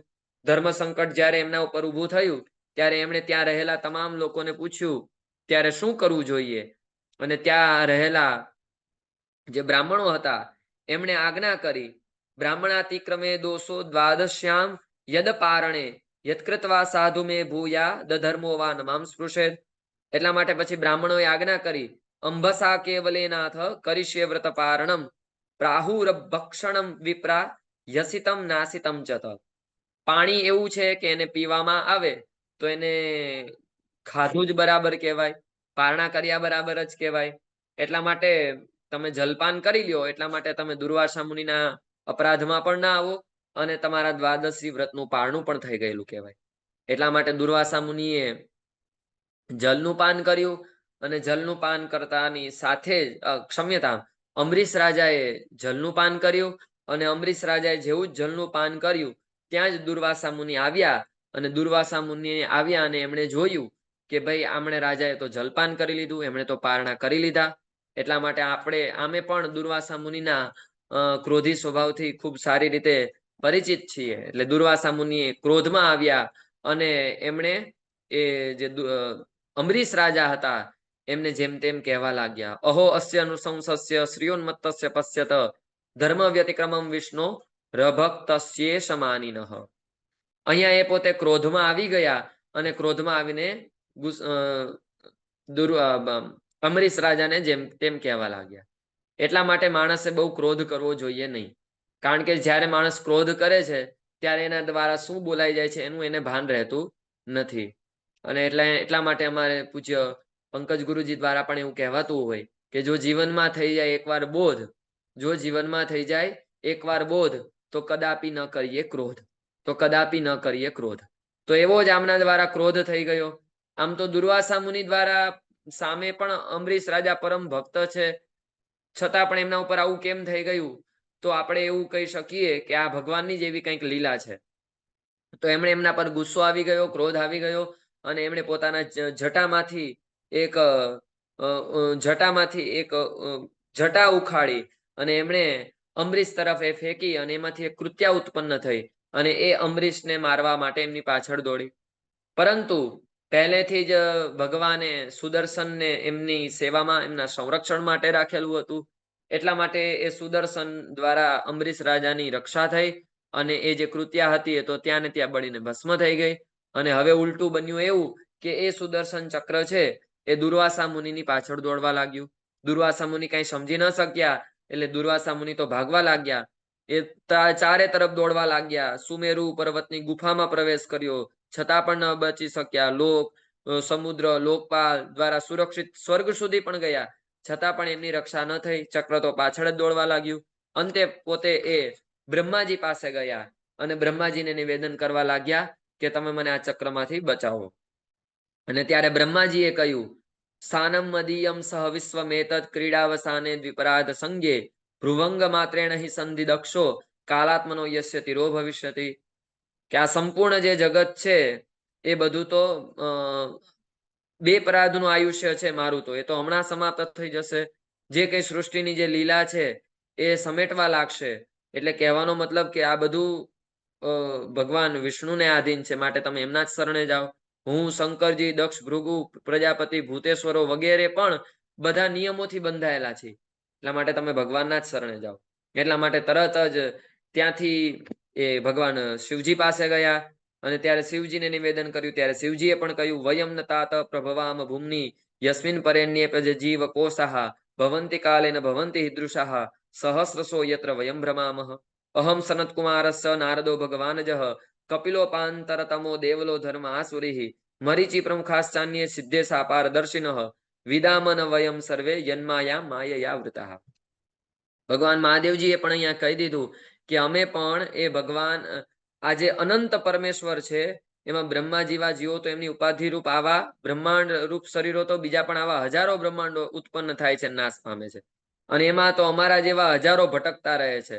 આમાં અમારું કોઈ સામર્થ્ય છે નહીં. હું, સનત કુમાર, નારદ, ભગવાન બ્રહ્મા, કપિલદેવ, દેવલ, ધર્મ, આસુરી, મરીચી આ બધા જ ભગવાનની માયાને જાણી શકતા નથી. માટે તમે એમના જ શરણમાં જાઓ. એટલા માટે પાછા એ ભગવાન વિષ્ણુના શરણમાં આવે છે. અને જ્યારે એ ભગવાન વિષ્ણુના શરણમાં આવે છે ત્યારે ભગવાન વિષ્ણુ કહે છે, અહમ ભક્ત પરાધીનો યસ્વતંત્ર ઇવદ્વિજ સાધુવીરગ્રસ્ત હૃદયો ભક્તેર ભક્ત જનપ્રિય. હું પણ ભક્ત પરાધીન છું અને આ જે સજ્જનો છે એ સજ્જનોને આધીન છું, અને હું ભક્તજનોને પ્રેમ કરું છું અને તે મને પ્રેમ કરે છે. એ એટલી બધી ભક્તિ કરે છે કે હું પણ એમને આધીન બની જઉં છું. એ ભક્તો પત્ની, પુત્ર, ઘર, ગુરુજનો, પ્રાણ, ધન, આલોક પરલોક બધું છોડીને મારા શરણમાં આવી જાય છે. તો પછી હું એમને કઈ રીતે છોડી શકું? આ સ્ત્રી જેવી જ રીતે સતી સ્ત્રી પોતાના પાતિવ્રત્યથી સદાચારીને પોતાના પતિને વશ કરી લે છે, એવી જ રીતે આ તમામ સાધુ પુરુષો સજ્જનો એ પણ મને વશ કરી દીધો હોય છે. એટલા માટે હું કાંઈ ના કરી શકું. મત્સેવયા પ્રતિતમ ચ સાલોક્યાદિ ચતુષ્ટયમ નેચ્છંતિ સેવયા પૂર્ણ કુતોન્ય કાલ વિદ્રુતમ. મારી ભક્તિ કરવાથી, સેવા કરવાથી એમની પાસે આ બધી જે સાલોક્યાદી જે મુક્તિઓ છે એ પણ એમના દ્વારે આંટા મારે છે, છતાં પણ એનો એ સ્વીકાર કરતા નથી અને મારી ભક્તિ જ માગે છે. એટલે એટલા માટે આપણે ત્યાં એક શ્લોક પણ છે, રોમાંચ ચમત્કૃતમ ભક્ત્યા મનો નંદિતમ પ્રેમા શ્રોણી વિભૂષયંતી વદને કંઠમ ગિરો ગદગદા નાસ્માકમ ક્ષણ માત્રમ અપ્યવસર કૃષ્ણાર્ચનમ કુર્વતામ મુક્તિર્દ્વારી ચતુર્વિધાપી કિમિયમ દાસ્યાય લોલાયતે. એટલા માટે ભગવાનનો જે ભક્ત છે એને તો ભગવાનની ભક્તિ કરવામાં જ આનંદ આવે છે, એટલે એ ક્યારેય મુક્તિ નથી માંગતો. એટલા માટે આ અમરીશ એવા ભક્ત છે કે જે ક્યારેય મુક્તિ નથી માંગતા, હંમેશના માટે મારી ભક્તિ જ માગે છે. તો સાધવો હૃદયમ મહ્યમ સાધુ નામ હૃદયમ તો હમ મદ્દન્યતેન જાનંતી નાહમ તેભ્યો મનાગપી. હું તમને વધારે તો શું કહું, આ ભક્તો જ મારું હૃદય છે અને પ્રેમી ભક્તોનું હૃદય સ્વયં હું છું, અને એ મારા સિવાય બીજું કાંઈ જાણતા નથી. એટલા માટે તમે એ દુર્વાસા મુનિના જ શરણમાં જાઓ. પછી અહીંયા એક સુંદર મજાનો શ્લોક કયો છે, તપો વિદ્યા ચ વિપ્રાણામ નિશ્રેયસ કરે ઉભે તે એવ દુર્વિનીતસ્ય કલ્પે તે કર્તુરન્યથા. બ્રાહ્મણ પાસે ગમે એટલું એનું તપ હોય, એની પાસે વિદ્યા હોય, પરંતુ જો એનો સારો ઉપયોગ કરે તો એને એ પરમ ગતિ અપાવે, પરંતુ જો એનો જે અન્યથા ઉદ્દંડતાથી એનો ઉપયોગ કરે તો એ જ વસ્તુ એના માટે ભારરૂપ બની જાય છે અને એનું વિપરીત ફળ આપે છે.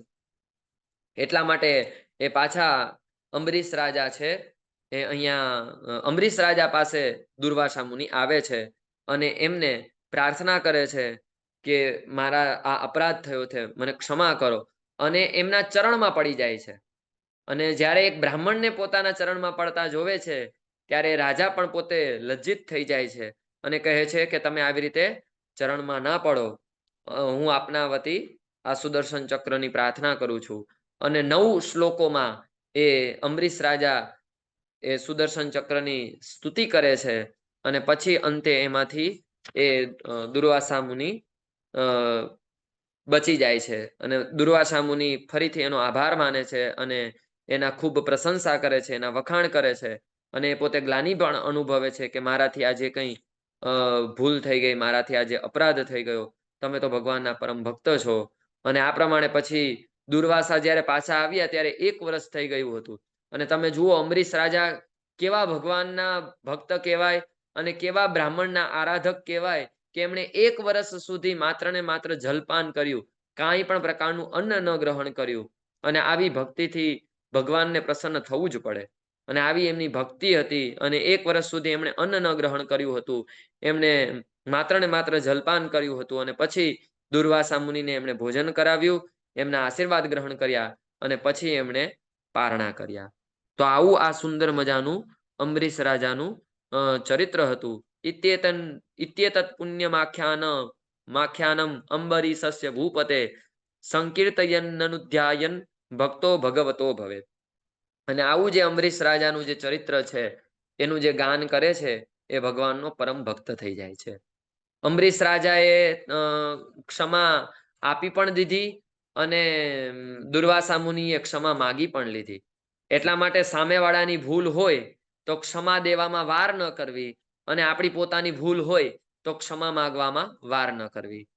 આવું સુંદર મજાનું સૂત્ર ગુરુજી દ્વારા જ પ્રાપ્ત થયેલું છે કે સામેવાળાની ભૂલ હોય તો તરત ક્ષમા દેવામાં બહુ વાર ન કરવી અને આપણી પોતાની ભૂલ હોય તો ક્ષમા માંગવામાં વાર ન કરવી. ક્ષમા માંગવામાં વાર ન કરવી એવું આપણને આ અધ્યાયોમાંથી શીખવા મળે. અને ક્ષમા દાનમ મહાદાનમ, ક્ષમાદાનમ મહદાનમ. ક્ષમા આપવી એ બહુ મોટું એક પ્રકારનું દાન છે. ક્ષમા બલમ શક્તાનામ ભૂષણમ ક્ષમા, ક્ષમા વસીકૃતમ લોકે ક્ષમયા કિમ ન સાધ્યતે. તો આવી રીતે આવો ક્ષમાનો મહિમા આપણને આ દુર્વાસા મુનિના ચરિત્રથી એટલે કે અમરીશ રાજાના ચરિત્રથી આપણને જ્ઞાન થાય છે. પછી આગળનો જે 5મો અધ્યાય છે એમાં આગળ દુર્વાસા મુનિનો જે કંઈ શાપ છે એનું વર્ણન છે, જે એમને મુક્તિ મળે છે એની આપણે કથા આ અધ્યાયમાં સાંભળી. પછી આગળના 6થા અધ્યાયમાં અમરીશ રાજાના પુત્રો 3 થાય છે, વિરૂપ, કેતુમાન અને શંભુ. એ વિરૂપના પૃષદસ્વ થાય છે અને એ પૃષદસ્વના રથિતર થાય છે અને એમને કોઈ સંતાન થતું નથી. અને પછી આગળ જે અત્યાર સુધીમાં આપણે મનુના 9 પુત્રોના વંશોનું વર્ણન સાંભળ્યું. હવે એમના જે 10મા પુત્ર છે એ ઇક્ષ્વાકુ છે અને એ ઇક્ષ્વાકુના 100 પુત્રો થાય છે. અને એ પુત્રોમાંથી 3 પ્રમુખ છે. પહેલા 3 પુત્ર જે મોટા છે, વિકુક્ષી, નિમિ અને દંડ. અને એ વિકુક્ષી નામના જે મોટા પુત્ર છે એ જ્યારે ઉપસ્થિત હોય છે ત્યારે અહીંયા મુનિઓ દ્વારા એક અષ્ટકા નામનું શ્રાદ્ધ થતું હોય છે. અને એ જે અષ્ટકા નામનું શ્રાદ્ધ થાય છે એમાં વિકુક્ષી મુનિને પશુનું માંસ લેવા જવાનો આદેશ કરવામાં આવે છે. અષ્ટકા શ્રાદ્ધ એટલે પોષ, મહા, ફાગણ અને આસો ની કૃષ્ણ પક્ષની જે અષ્ટમીનું શ્રાદ્ધ થાય છે એને અષ્ટકા શ્રાદ્ધ કહેવામાં આવે છે. વિકુક્ષી પોતે જાય છે, શિકાર કરે છે, પરંતુ એ પોતે ભૂખ્યા હોય છે એટલે એક સસલાને ખાઈ જાય છે. અને એ પોતે માંસ લઈને આવે છે, પરંતુ ગુરુ તો સર્વસમર્થ હોય છે, ગુરુ બધું જાણતા હોય છે. ગુરુને ખ્યાલ આવી જાય છે કે ભાઈ આના દ્વારા આવો અપરાધ થયો છે.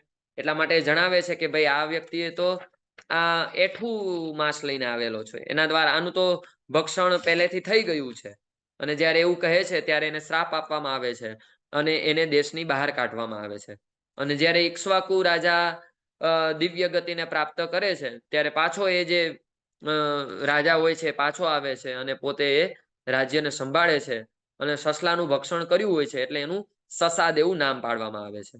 અને એ જે વિકુક્ષી છે, સસાદ છે, એને ત્યાં પુરંજય નામના પુત્રની ઉત્પત્તિ થાય છે. અને એ પુરંજય જ ઇન્દ્રવાહ અને કકુત્સ નામના થી પ્રસિદ્ધ થાય છે. સતયુગના અંતમાં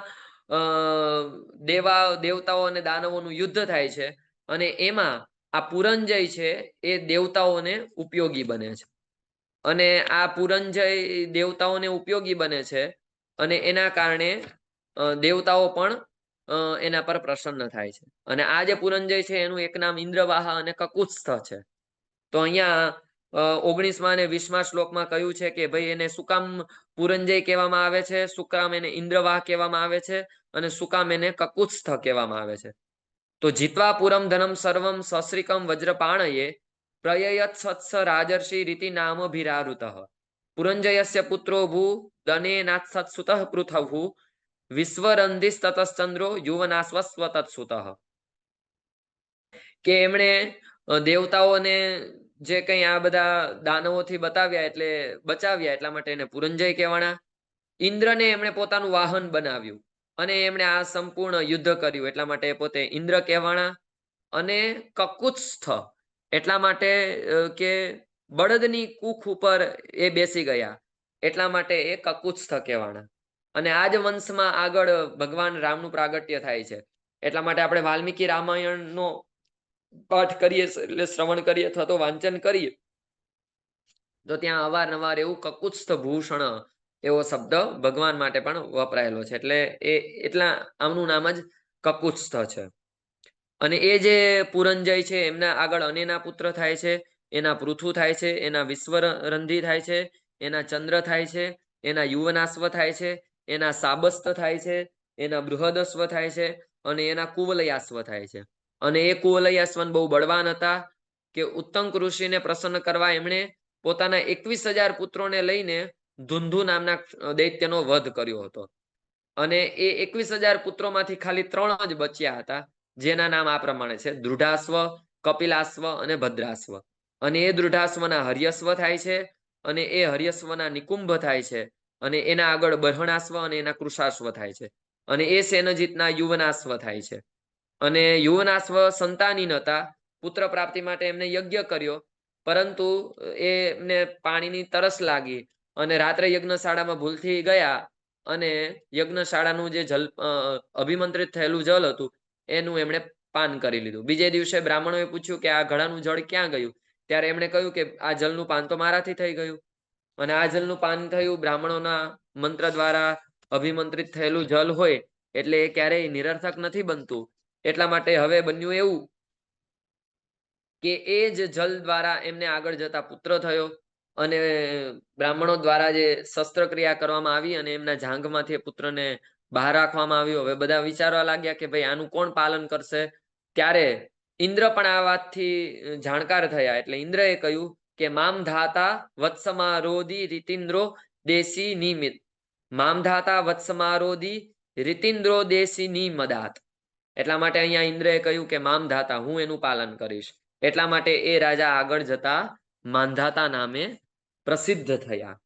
અને એ માંધાતા જે નામના આગળ જે રાજા છે એ જ માંધાતા એ બ્રાહ્મણો અને દેવતાઓની કૃપાથી આ બાળકને બચાવવામાં આવ્યું. એટલે કહેવાનો મતલબ કે પેલાના બ્રાહ્મણો સફળ શસ્ત્રક્રિયા પણ જાણતા હતા. અને પછી આગળ જતા એટલા માટે કે બાળકનું પણ મૃત્યુ ન થયું અને પિતાનું પણ મૃત્યુ ન થયું. અને ઇન્દ્રએ એનું નામ ત્રસદસ્યુ પાડ્યું. અને પછી એણે પણ બહુ મોટા મોટા યજ્ઞો કરાવ્યા. એ માંધાતાના સસબિંદુના પુત્રી બિંદુમતી જોડે લગ્ન કરવામાં આવ્યા. અને એમાંથી પુરુકુત્સ, અંબરીશ, મુચુકુંદની ઉત્પત્તિ થઈ અને 50 બહેનો ઉત્પન્ન થયા. અને એ 50 બહેનોના સૌભરી ઋષિ જોડે લગ્ન કરવામાં આવ્યા. અને એ જે સૌભરી ઋષિ છે એ સૌભરી ઋષિ જોડે લગ્ન એટલા માટે કરવામાં આવ્યા કે સૌભરી ઋષિ એક વખત જલમાં વિહાર કરી રહ્યા હતા તો એમણે મત્સ્યને જોયા અને એમને જોઈને એમને પણ વિવાહ કરવાનું મન થઈ ગયું. અને એમણે રાજા પાસે આવ્યા. રાજાને કહ્યું કે મારે વિવાહ કરવા છે. રાજાએ કહ્યું કે આવતીકાલે સ્વયંવર થશે, એમાંથી જે કન્યા આપને પસંદ કરશે એની જોડે આપનો વિવાહ થશે. હવે એ સમયે તો એમનું એવું કોઈ શરીર ન હતું કે એમની જોડે કોઈ વિવાહ કરે, પરંતુ તપ દ્વારા એમણે પોતાનું શરીર એવું બનાવ્યું અને એની જોડે પછી સ્વયંવર થયો. તો 50 દીકરીઓએ કહ્યું કે અમે આમની જોડે લગ્ન કરીશું. અને એમની જોડે એમના લગ્ન કરવામાં આવ્યા. અને લગ્ન થયા, સારો એવો સંસાર પણ થવા લાગ્યો. અને અંતે એમને વૈરાગ્ય જાગ્યો. અહો ઇમમ પશ્યત મે વિનાશમ તપસ્વિનઃ સચ્ચરિત વ્રતસ્ય અંતર્જલે વારિચર પ્રસંગાત પ્રત્યાવિતમ બ્રહ્મ ચિરમ ધૃતમ યત સંગમ ત્યજેત મિથુન પ્રતિનામ મુમુક્ષુ સર્વાત્મનાન વિસૃજેત બહિરિન્દ્રિયાણી એકસ્વરન રહસ્ય ચિત્તમ અનંત ઈસે યુંજી તદ વ્રતિષુ સાધુસુ ચેત પ્રસંગ. પોતેને વૈરાગ્ય થઈ ગયો કે ઓહો, મારાથી શું ભૂલ થઈ? હું તો સંસારથી દૂર રહેવા વાળો હતો, પરંતુ મેં આ એક મત્સ્યને આવી રીતે ક્રીડા કરતા જોઈ ગઈ અને મને પણ આ સંગ થઈ ગયો અને અત્યારે હું આ સંસારમાં ભટકાઈ ગયો છું. અને પછી અંતે એમને વૈરાગ્ય જાગ્યો વનગમન કર્યું અને એમણે પણ તપ કર્યું અને એ પણ મુક્તિને પ્રાપ્ત થયા. એમની જે પત્નીઓ હતી એ પણ જોડે જોડે ગઈ અને એ પણ બધા પરમ ગતિને પ્રાપ્ત થયા. પછી આગળનો જે 7મો અધ્યાય છે એમાં વર્ણન કર્યું છે કે માંધાતાના અંબરીશ થયા, એમના યૌવનાશ્વ થયા અને એમના હારિત થયા. હવે એ જે એમના સિવાય જે પુરુકુત્સ હતા, એમણે નાગોના બહેન નર્મદા જોડે લગ્ન કર્યું અને નર્મદા જોડે એમનું લગ્ન થયું અને એ નર્મદા જોડે લગ્ન થયા બાદ નાગરાજ વાસુકીની આજ્ઞાથી નર્મદા તેના પતિને રસાતલમાં લઈ ગયા અને ત્યાં ભગવાનની શક્તિથી સંપન્ન થઈને પુરુકુત્સે વધ કરવા યોગ્ય ગંધર્વોને મારી નાખ્યા. અને આનાથી પ્રસન્ન થઈને નાગરાજે પુરુકુત્સને વરદાન આપ્યું કે જે આ પ્રસંગનું સ્મરણ કરશે તે સર્પોથી નિર્ભય થઈ જશે. એટલા માટે અહીંયા જે કોઈ વ્યક્તિ આ પુરુકુત્સનું જે કંઈ વર્ણન છે એને સાંભળે છે, એને સર્પોનો કોઈ ડર હોય તો એનાથી મુક્તિ થાય છે. તો કોઈની જન્મ કુંડળીમાં સર્પદોષ થતો હોય અથવા તો કાલ સર્પદોષ થતો હોય અથવા તો કોઈને સર્પનો સપના આવતા હોય અથવા તો કોઈના જૂના મકાન એવા હોય કે જમીન હોય કે ત્યાંથી સર્પ નીકળતા હોય અને એવા કોઈ યજમાન આવે તો આપણે એને પુરાણના માધ્યમથી આ એક રસ્તો બતાવી શકીએ કે તમે આ પુરુકુત્સનું જે કંઈ વર્ણન છે કે જે ભાગવતજીના 9મા સ્કંદના 7મા અધ્યાયમાં આવે છે એને તમે અવશ્ય શ્રવણ કરજો, તો એનાથી તમને અવશ્ય મુક્તિ મળશે. કારણ કે અહીંયા કહ્યું છે કે નાગાલ લબ્ધ વરહ સર્પા દભયમ સ્મરતામિદમ. જે વ્યક્તિ આને શ્રવણ કરે છે એને નાગના ભયમાંથી મુક્તિ મળે છે.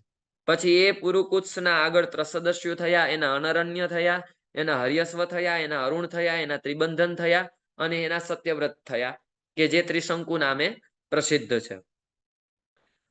એમને વશિષ્ઠ મુનિનો શ્રાપ લાગ્યો કારણ કે વશિષ્ઠ મુનિને જઈને કહેવા લાગ્યા કે ભાઈ મને સદે સ્વર્ગ ગતિ પ્રાપ્ત થાય એવું કરો. વશિષ્ઠ મુનિએ ના પાડી, આ વસ્તુ શક્ય નથી. એટલે વશિષ્ઠ મુનિના શિષ્યો પાસે ગયા, એમણે પણ ના પાડી, એમનું અપમાન કર્યું. એટલે વશિષ્ઠ મુનિઓના જે ઋષિઓ હતા એમને વશિષ્ઠ મુનિએ શ્રાપ આપી દીધો કે તમે ચાંડાલ બનો. ચાંડાલ બન્યા. ચાંડાલ બનીને પાછા વિશ્વામિત્ર મુનિ પાસે આવ્યા. વિશ્વામિત્ર મુનિને પ્રાર્થના કરી.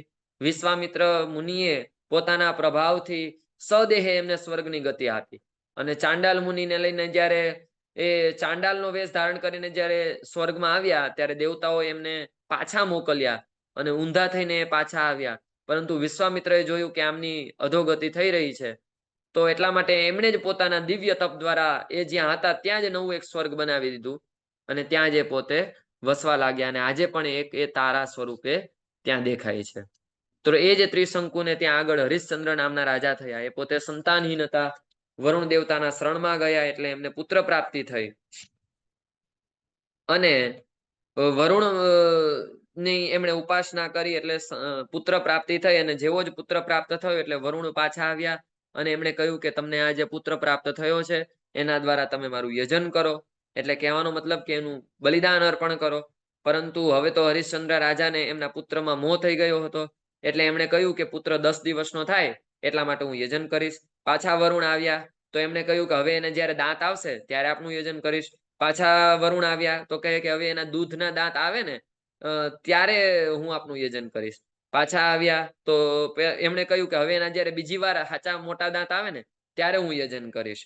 પાછા જ્યારે વરુણ આવ્યા ત્યારે કહ્યું કે ક્ષત્રિય તો જ્યારે કવચ ધારણ કરે ત્યારે સાચો ક્ષત્રિય કહેવાય, તો એ જ્યારે કવચ ધારણ કરશે ત્યારે હું આપનું યજન કરીશ. આમ કરીને એ પોતે પોતાના પુત્ર મોહમાં લાગ્યા અને એમણે યજન ન કર્યું અને પછી એ પોતે એમનો જે પુત્ર રોહિત હતો એ વનમાં ચાલ્યો ગયો અને અહીંયા હરિશ્ચંદ્ર રાજાને જલોદરનો રોગ બની ગયો અને જલોદરનો રોગ થયો અને જ્યારે રોહિત પાછો આવતો હતો ત્યારે ઇન્દ્રએ એમને રોક્યો કે તું અત્યારે જઈશ નહીં. અને આમ કરતા કરતા 6 વર્ષ સુધી એ રોહિત છે એ જંગલમાં રહ્યો અને પછી અંતે અજીગર્ત પાસેથી સુનશેપ નામના પુત્રને લીધો અને પુરુષમેધ નામનો યજ્ઞ કરાવ્યો અને એ સુનશેપને અર્પણ કર્યો અને એનાથી વરુણદેવ પ્રસન્ન થયા. અને આ જે યજ્ઞ હતો એમાં પણ હોતા, અધ્વર્યુ, બ્રહ્મા અને ઉદગાતા તરીકે હોતામાં વિશ્વામિત્ર મુનિ હતા, અધ્વર્યુમાં જમદગ્નિ હતા, બ્રહ્મા વશિષ્ઠ બ્રહ્મા તરીકે હતા અને અયાસ્ય છે ઉદગાતા તરીકે હતા. ઇન્દ્ર એના આ જે યજ્ઞથી પ્રસન્ન થયા અને એમણે એક સોનાનો રથ આપ્યો અને આ રીતે હરિશ્ચંદ્ર રાજા પરમગતિને પ્રાપ્ત થયા.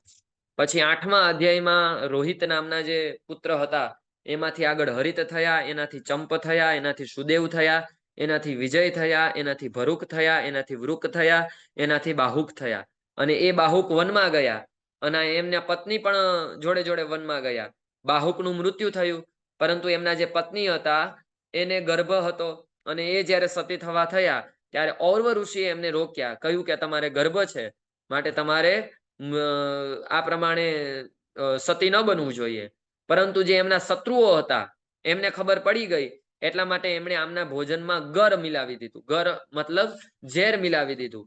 પરંતુ ભગવાનના પરમ ભક્ત હતા એટલા માટે એમના ભોજનમાં મળેલું ગર છે કઈ અસર ન કરી શક્યું અને ગરના સાથે એમના પુત્રનો જન્મ થયો. એટલે એમનું સગર એવું નામ પાડવામાં આવ્યું. અને સગરે ઔરવની આજ્ઞા લીધી અને એ પોતે વિરોધીઓનો એમણે વધ કર્યો. જે બધા બર્બર જાતિના લોકો હોય, એ યવન હોય, શક હોય, હૈ હોય, તાલજંગ હોય, આવા બધાઓનો એમણે વિરોધ કર્યો. અને જ્યારે સગર રાજાએ અશ્વમેધ યજ્ઞ કર્યો ત્યારે ઇન્દ્ર ઘોડો લઈને ચાલ્યો ગયો અને સુમતિથી એમના જે ઉત્પન્ન થયેલા પુત્રો હતા એ બધા ને એમણે આદેશ કર્યો અને એ પોતે પૃથ્વીને ખોદી લઈને પૂર્વ ઉત્તરના છેડે કપિલ મુનિના આશ્રમમાં આવી ગયા. અહીંયા ભાગવતજીમાં કહ્યું છે કે પૂર્વ ઉત્તરના છેડા પર કપિલ મુનિના કપિલ મુનિનો જે આશ્રમ છે ત્યાં એક ઘોડો જોવા મળે. એટલે આપણને અહીંયા વેદવ્યાસજી ઉપર એકદમ કેટલું બધું ગર્વ થાય કે એમણે કેટલું બધું સૂક્ષ્મ રીતે અવલોકન કર્યું છે અને કહ્યું છે કે પૂર્વ ઉત્તરના છેડે. આજકાલ આપણે ગૂગલ મેપના માધ્યમથી કોઈ પણ જગ્યાએ જતા હોઈએ છીએ ત્યારે આપણને એમ થાય કે ટેકનોલોજી ક્યાં સુધી પહોંચી છે કે આપણને પ્રોપર જગ્યાએ પહોંચાડી દે છે. પરંતુ ગૂગલ મેપ તો આજકાલનું છે, પરંતુ એ પહેલા પણ આપણા આ મુનિઓએ ગૂગલ મેપ આપણા શાસ્ત્રોમાં બતાવેલો છે કે એકદમ પરફેક્ટ લોકેશન કે પૂર્વ ઉત્તરના છેડે કપિલ મુનિનો આશ્રમ છે. અને હાલમાં પણ આપણને ગંગા સાગરે આ આશ્રમ જોવા મળે છે. તો અહીંયા કપિલ મુનિનો આશ્રમ છે, ત્યાં એ પોતે ખોદતા ખોદતા આવી ગયા અને ત્યાં એમણે જોયું અને એમણે ત્યાં કપિલ મુનિનો અપરાધ કર્યો અને કપિલ મુનિ જ્યારે એમની આંખો ખોલી ત્યારે એમના ક્રોધાગ્નિથી આ 60,000 પુત્રો છે એ બળીને ભસ્મ થઈ ગયા. હવે સગરના જે સુમતિથી ઉત્પન્ન થયેલા પુત્રો હતા એ તો બળીને ભસ્મ થઈ ગયા. પછી એમના જે બીજા પત્ની કેસીની હતા એમાંથી એમના અસમંજસ થયા અને એ અસમંજસ છે એમને પૂર્વજન્મની સ્મૃતિ હતી અને આ અસમંજસ છે એ અવધૂત જેવું જીવન જીવતા હતા. કારણ કે એમને માયા લાગે નહીં.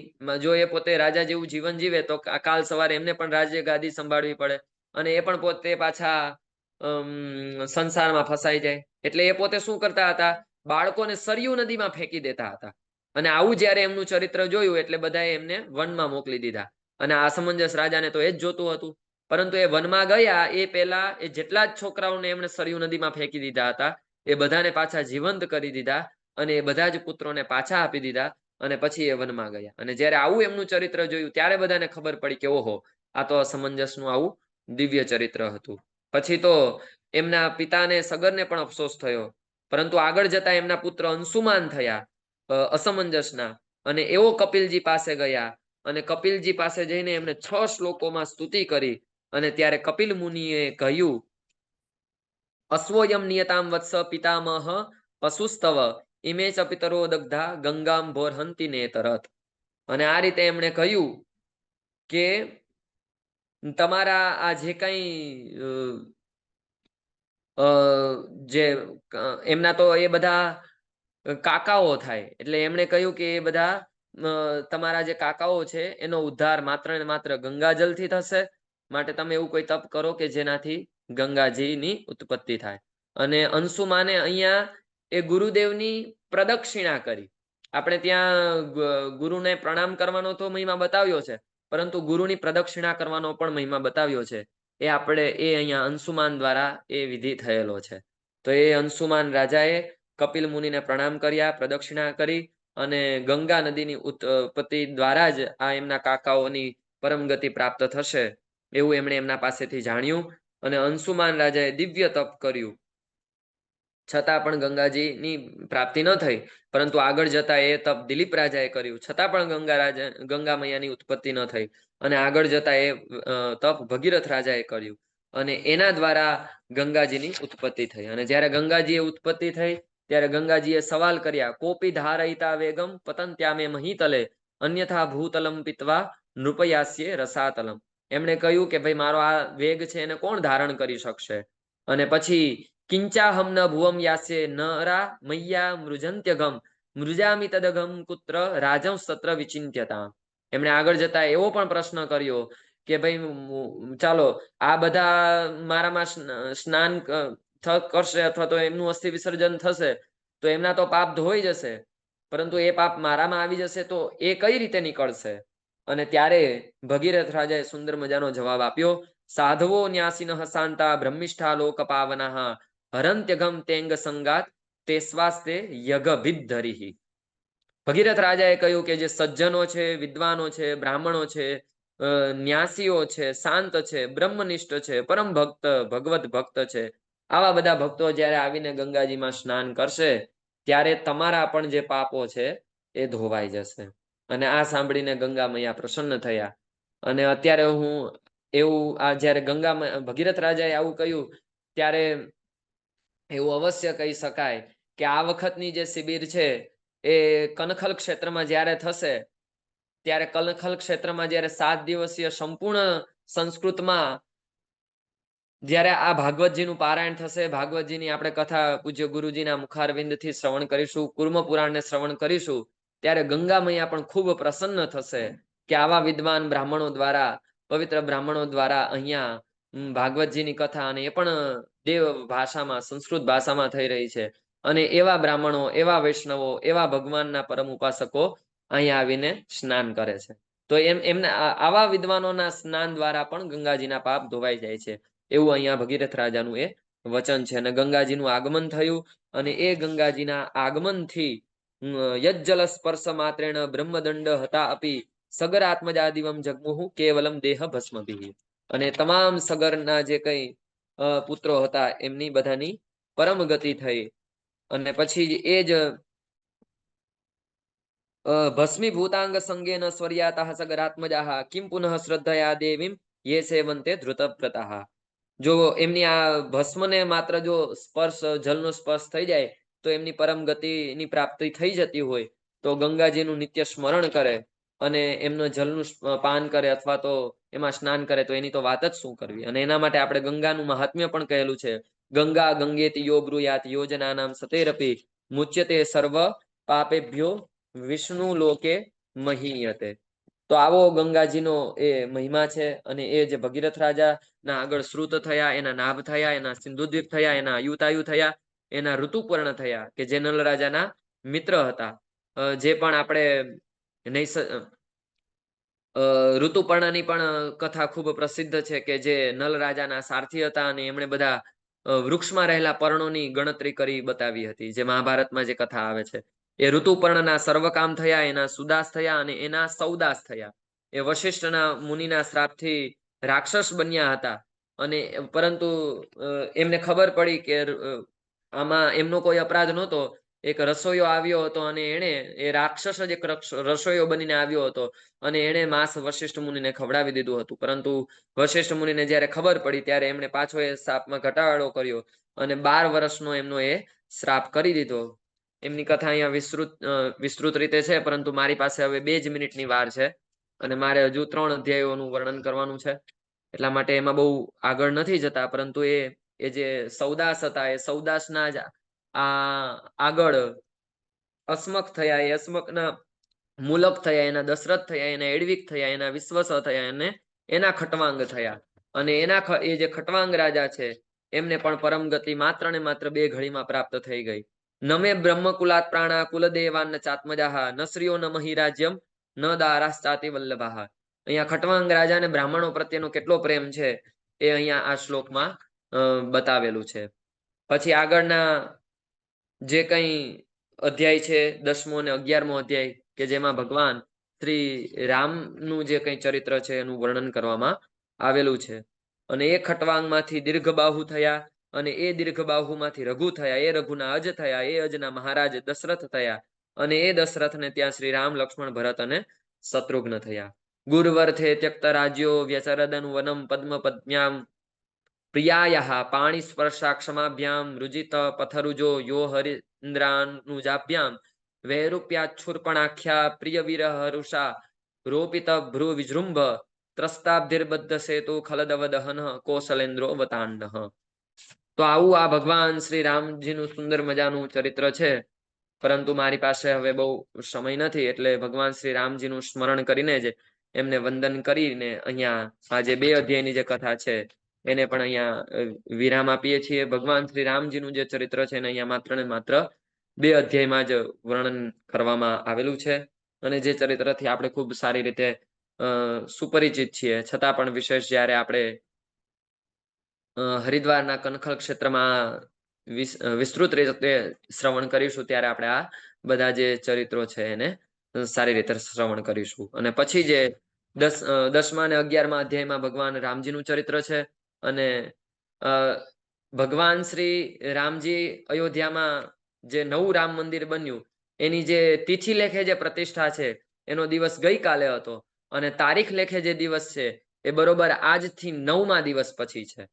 અને પછી આગળનો જે 12મો અધ્યાય છે એમાં ઇક્ષ્વાકુના જે શેષ વંશના જે રાજાઓ છે એનું વર્ણન છે કે ભગવાન શ્રી રામના લવ અને કુશ થયા, અને એ કુશમાંથી અતિથિ, એના નિષદ, એના નભ, એના પુંડરીક, એના ક્ષેમધનવા, એના દેવાનિક, એના અની, એના પારિપાત્ર, એના બલસ્થલ, એના વજ્રનાભ, એના ખગણ, એના વિધૃતિ, એના હિરણ્યનાભ, એના પુષ્ય, એના ધ્રુવસંધિ, એના સુદર્શન, એના અગ્નિવર્ણ, એના શીઘ્ર, એના મુરુ, એના પ્રસુશ્રુત, એના સંધિ, એના અમરસણ, અને એના મહસ્વાન, અને એના વિશ્વસાહવ, અને એના પ્રસેનજીત, અને એના તક્ષક, અને એના બૃહદ બલ થયા. અને આ એ જ બૃહદ બલ છે કે જેનો વધ અભિમન્યુ દ્વારા કરવામાં આવ્યો હતો.